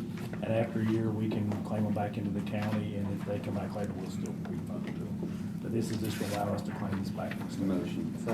All in favor? Aye. Any opposed? All right. Motion carries. All right, moving on to transfers. The first Ms. check's for the Long. highway department, and I think Toby's sick, so I don't think he's here tonight. I don't know if Toby All right, this is in 242. I'm gonna look at Make a this. motion to approve. Second. Let's take a look at them. I don't think there was anything out of the ordinary here. Yeah. Because there's no new funds here, right? These are transfers. These are all transfers. Some of this is plain reclassification. Yeah. You hire, for instance, more general laborers than truck drivers, Yep. and then you have one that's classified as All right. a truck driver. People are performing. Any further discussion, or any discussion here on this one? We have a motion and a second. All right, all in favor? Any opposed? Okay, moving on to payroll. Go ahead, Mr. Long, 2A. The first one is from the Register of Deeds office. She had a full-time position. She hired a part-time person or moved money to part-time. She's now wanting to move the money back into the full-time position and start the full-time position. And I don't know if she's. She's somebody that is retiring in June. Yeah, she's So here. I'm looking to train our part-time, who is now full-time, and to hire someone. So in order to get that money in there, I have to transfer that 19,000 into full-time to get that person started. So I'm just making sure, we're not adding a new employee here. We're, because one is leaving, you're moving the part-time to the full-time, and then you're replacing the part-time? We've got two vacant, if you look at it, we had two vacancies. My part-timer, I have moved to the full-time vacancy. I have another vacancy that only has a small amount of money in there. And so what we're doing is we're moving that money I had transferred from that full-time vacancy to part-time. I'm just moving it back into the full-time position. Okay, understood. We have a motion, second. Any discussion or questions here? All in favor? Aye. Any opposed? Motion carries unanimously. Okay, general sessions 1. The next one, the general sessions judge hired an employee that already was working in the county, so that means they'll be eligible for longevity, so they're just asking to transfer $300 to pay the longevity for the policy. Second. All in favor? Aye. Any opposed? Motion carries unanimously. Okay, 2 items on the sheriff's office. C1, we'll probably need to do these separately. The first one is where they're wanting to make a guard position into a captain, and we talked about it. Oh, yeah, I'll entertain a motion on that one. Motion. All right, motion to approve and a second on the board. I do have a question on this one, and we have spoken on this item. What I'm understanding here, and it's been a while since we've spoken, so please correct me if I'm wrong, that where there's no new funds being requested here. You're moving, you're basically changing the classification of one officer to a captain. Correct. And that would come with a, salary change. Right, and an increase. In an increase. My only question here is, where's that increase coming out of? Are we getting rid of another? It's coming out of the jail Okay. salaries. That's where we put this person. Okay. And so it's just a matter of moving the funds over into that line item. So you're correct, it's a net zero, right? It's- We're moving them from guard salary to captain salary within the jail. Come next budget year, we'll submit it that it's not in the guard salary, it's in the captain. So we're not asking for increased funding this year or next budget year. Okay. He's talking about the difference. Yeah, I'm talking about the difference. The difference between what a guard makes to what a captain. If a guard was making 80,000, Are you gonna eliminate 2 guards to make the Yes, difference? okay, that's the question I have. Yes, Got sir. it, understood. It will be no new money. Net, okay, understood. Got a motion, got a second? Got a motion and a second. Any further discussion? All in favor? Aye. Any opposed? All righty. The next one is where the sheriff's department, like everybody else, has been getting pretty heavy with inflation. They generally would have enough money in their guards to cover the whole year, but we don't know Yep. what's gonna happen. So I recommended they cover 2.5 months to see where we're at, and then come back with another transfer or appropriation. Yeah, this is a big number. Okay, we need a motion. Motion. Second, all right. Yeah, we spoke on this as well. You're gonna, my understanding here is you're gonna run out of food. That's correct. We are. So it's increased 40%. I totally understand. I mean, it's increased. It is what it is. Everybody's experiencing it. We No, I totally understand. get I'm it. just saying it's been crazy. Then they have a note on here too, they're actually making strides to try to bring it back down. I get it. All Don't know if right. we're doing everything. Any discussion In here? fact, the next budget cycle, we're wanting to revamp a bunch Yeah. of things to. Account for it. Right, to where we save money. People want to know why I'm being draconian on stuff. This is why, I mean, all right. All in favor? Aye. Any opposed? Motion carries unanimously. Actually, when do you need this? We have enough to make it through this month. Well, then, can we amend this motion to waive the second reading? Which transfers don't need. Oh, that's right. Okay, so we're good. Appropriations. You're right. Good to go. Ag extension, I didn't fully understand this. when The we ag talked about it. extension last year submitted their budget late, and it was the second year, so the committee came back, and they didn't give them any increases except for the salary survey for the county employee. Their comments was to the ag extension, they could move the money to wherever they needed to make up for raises and stuff to the norm what everybody else got. They were just getting additional funding, and the ag extension has 2 people here to discuss if need be. But what they're asking right now is just to transfer funds between their line items to make it work as they were instructed several months back. Is there a question? She's here, if we have questions. Oh, got it. They're here if you have questions. And it's basically looking at the sheet versus giving you a whole bunch of transfers. I just put what the original budget was, what it's revised now. There's a UT invoice and the county paid employee. Those 2 together come back to the request, and it would just be transferred between all those line items. Because there's one employee that's paid locally, and if you call, most of them invoice to the UT. That's cost sharing. What's the total on that? Yeah, I'm It's on missing page this. 248. I'm missing my page here. Well, it's the same amount the budget started out as 521,288, ends up at 521,288. Just to move it I'll make a along. motion to approve. I second it. All right, any further discussion? All in favor? Aye. Any opposed? Okay, motion carries unanimously. All right, Veteran Services, I'm tracking this one. Go ahead, Mr. Long, and I got some thoughts on this one. This is where the VA officer, the one that was the VA officer, she had a child, decided to stay on with the child, so they promoted the assistant to the VA officer, but he's requested this year, in lieu of taking his raise, that he needs help. He's wanting to put 10 of it into part-time and 5,000 of it into overtime versus taking a raise this year and then receive his raise next year for the promotion. And I'll let you. I'll entertain a motion on this one. All right, a motion and a second, and I want to get in the queue and speak on this one. We've spoken here, and first off, it is commendable that you gave up your raise in order to try to do a better job on the county, really. My only concern here after speaking, and it's going to be not saying anything now I didn't talk to you about, is I worry that we're building a pipeline for a new employee. I understand the idea here is that one individual is going to be training and you're going to be bringing on somebody part-time, and correct me if I'm wrong, you're going to be bringing on somebody part-time to basically fill that gap while somebody's in training. And then that person would roll off.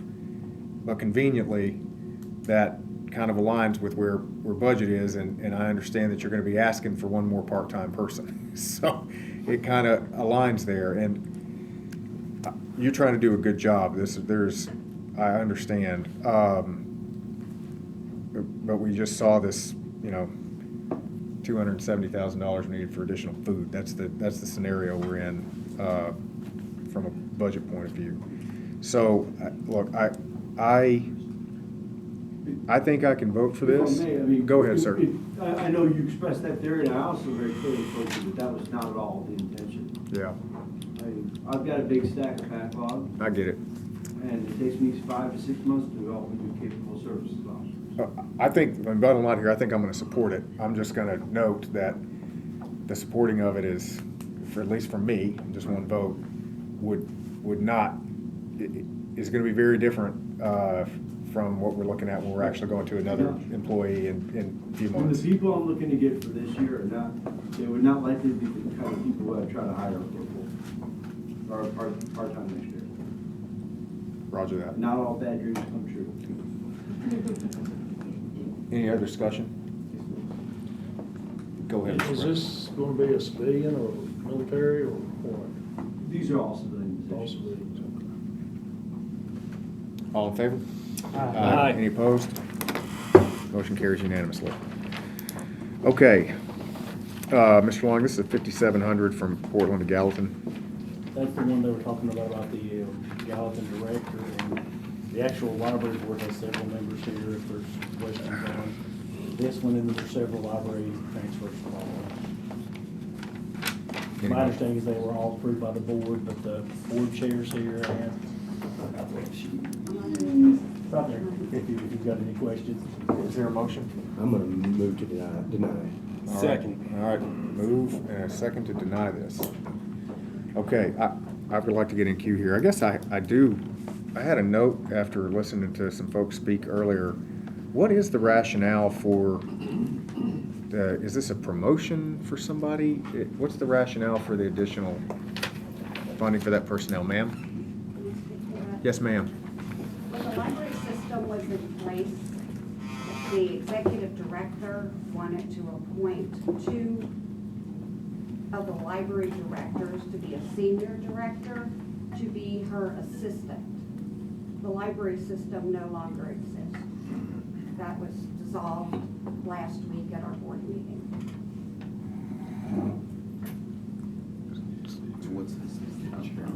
Go ahead. Did I answer your question? Not fully. Okay, what did I miss? Well, I mean, I understand that the library system was dissolved, and am in full agreement with what is going on there. And to be clear for everybody, when we say system, we're talking about the admin. We're not talking about the libraries, which there is zero intent that I am aware of by anybody to defund any library. Right. Jackie, Yeah, so but I still don't, I guess I don't still understand what the, so I'm fully in agreement with that, but I don't understand why that necessarily justifies this move. But go ahead, ma'am. From what I understand, and this is when there was a system in place and the executive director, could make those decisions. The director at Portland retired in September. Okay. And she was making this money because she had more, she was not really, she didn't get the title senior director, but she had more experience, had been with the system longer. She got that money until her retirement. And then the promise or the verbal agreement, and I was not there, I can't speak to that, was that it would go to the Gallatin director. You're thinking Hendersonville has that designation, and Gallatin is the next biggest, and she had been the director there. So they were trying, and this came along with the salary survey as well, and those clerk, those divisions. So is it an equity thing that Hendersonville has a senior director and Gallatin doesn't, and you're trying to bring them up to be? Now, I wasn't there. This was the executive director's decision, and it was brought to us as it had been promised to her, and it had not been taken care of. And so we voted unanimously at the January meeting to do that based on the information we had at the time. I can tell you the history of the salary survey this particular. Okay, go ahead. They came back and there was the salary survey. Well, initially, because of the amount of management, the library boards were removed from the salary survey. They removed one of their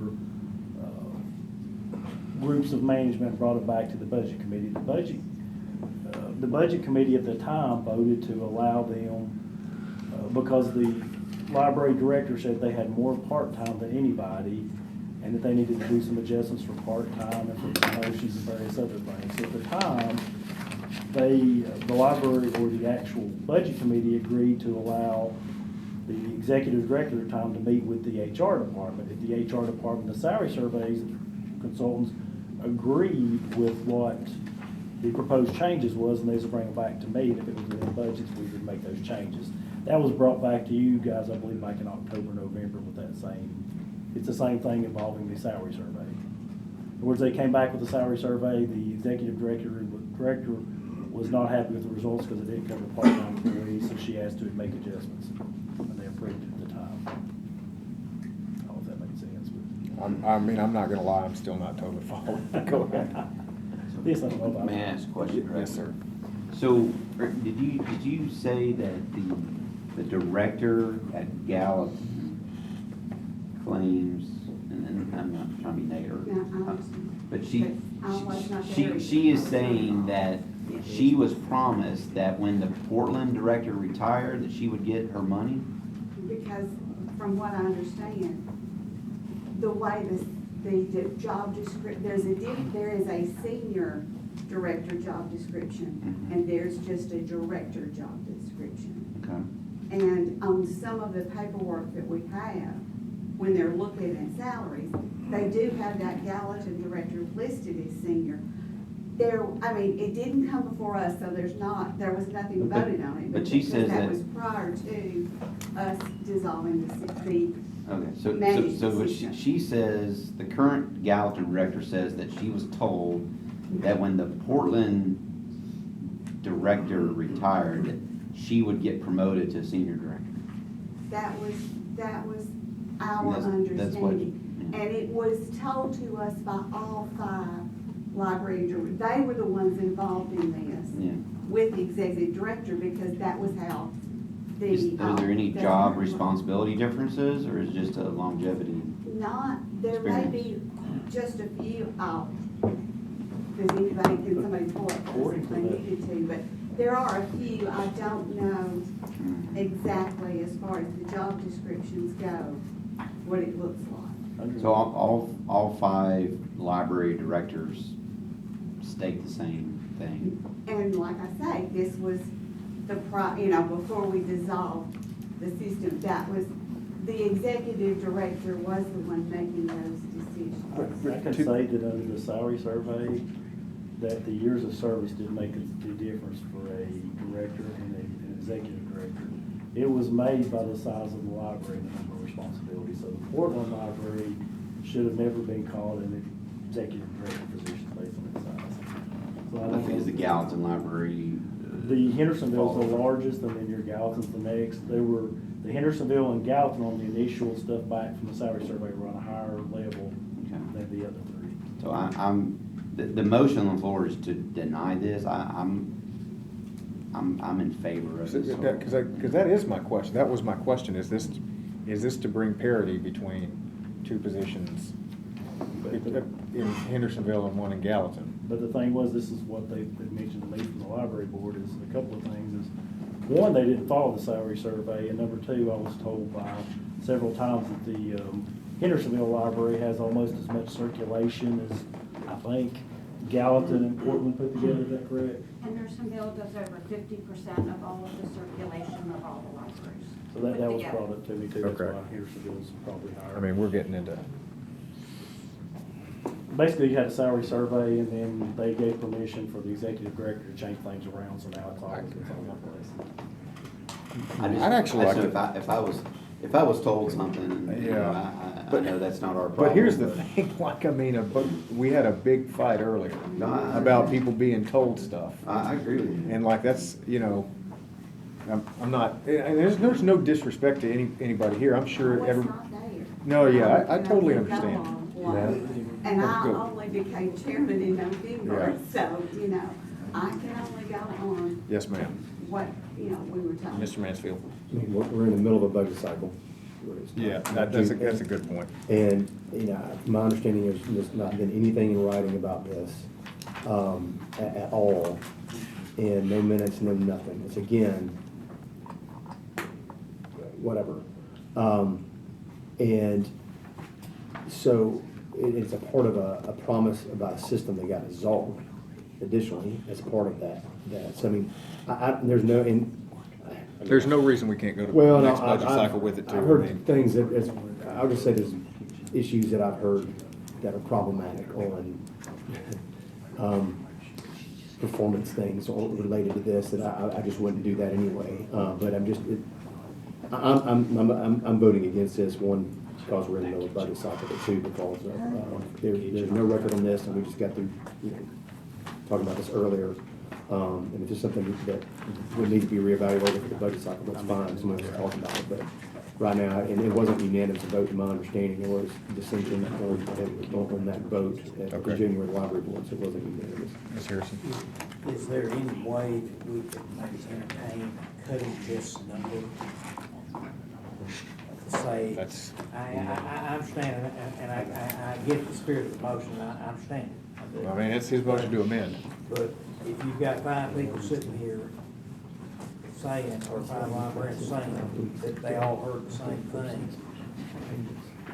I would move to amend to cut this to, say, $3,000. Second. Well, all right. It's an amendment. It's an amendment. It's an amendment. I'm gonna just make a note here, and then I think we can vote on it. I mean, we're getting into the weeds, but there's nothing, we're in the middle of a budget cycle. There's nothing that, this is not life-threatening. We'll just vote on it. We need Yeah, let's just do it. 4 out of 6 to. There we go. All right, any further discussion? This is on the amendment. On their amendment. On their amendment, which is to make this $3,000. All in favor? No. Any opposed? No. No. Okay, 4-2. Motion fails. Back on the main. And the main is? To deny. To deny. All in favor? Aye. Any opposed? No. All right, 4-2 in favor. And again, I would just note for the record, there's nothing that means this can't be brought to the next in your next budget cycle. Go ahead, Mr. Long. The next one's the other interbudgetary, and the first one's the libraries, 255 through 263. It says pending library board approval. My understanding is, per email and talking to the chairman, these all have been approved, and they are just line items to basically clear out the system accounts and to break the libraries back into individual Motion libraries. approved. Second. Any discussion? All in favor? Aye. Any opposed? Okay. Then the next one's the jail kitchen. We actually bid it on the 9th. I'm actually going to read 64. And I'll read you the bid, and then we've actually got sheets here that'll show you the amount of the bid that they're asking to transfer from one line item. The total is, 28,160. They're wanting to transfer from kitchen equipment that has $50,000 in it over to flooring, to floor the jail, which is needed more than the equipment. Any discussion on this one? All in favor? Aye. Any opposed? Motion carries unanimously. Last one, Mr. Long. The other one's just the other, there's nothing. I'll second that. This is, yeah, all right. This is, but we're on 3C. Do we have a vote on that? Other? Yeah. I don't think so. Do we need to vote on this? Those are the ones that I go ahead and do, and you guys have to. All right, got it. Motion. All in favor? Aye. Any opposed? All right. Was somebody gonna group and approve? I move the group and approve 1, 2, 3. Second. All right, all in favor? Aye. Any opposed? Okay, Oak Grove has been, is going to, and then now we have the Portland tax item. I know it's getting late, well. It's up to you if you want to defer. I can keep the paper. Can you give us a I don't- 30 second? What updates? Was this, This is for the, this is, yeah, this was. Well, I was gonna go over it again. It seems there's some misunderstanding about it, but I have no problem doing it next month.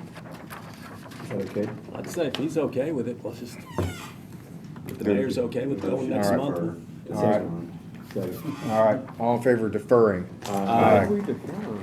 And what happened to Oak Grove? Oak Grove's off. Oak Grove is, Motion adjourned. No. second.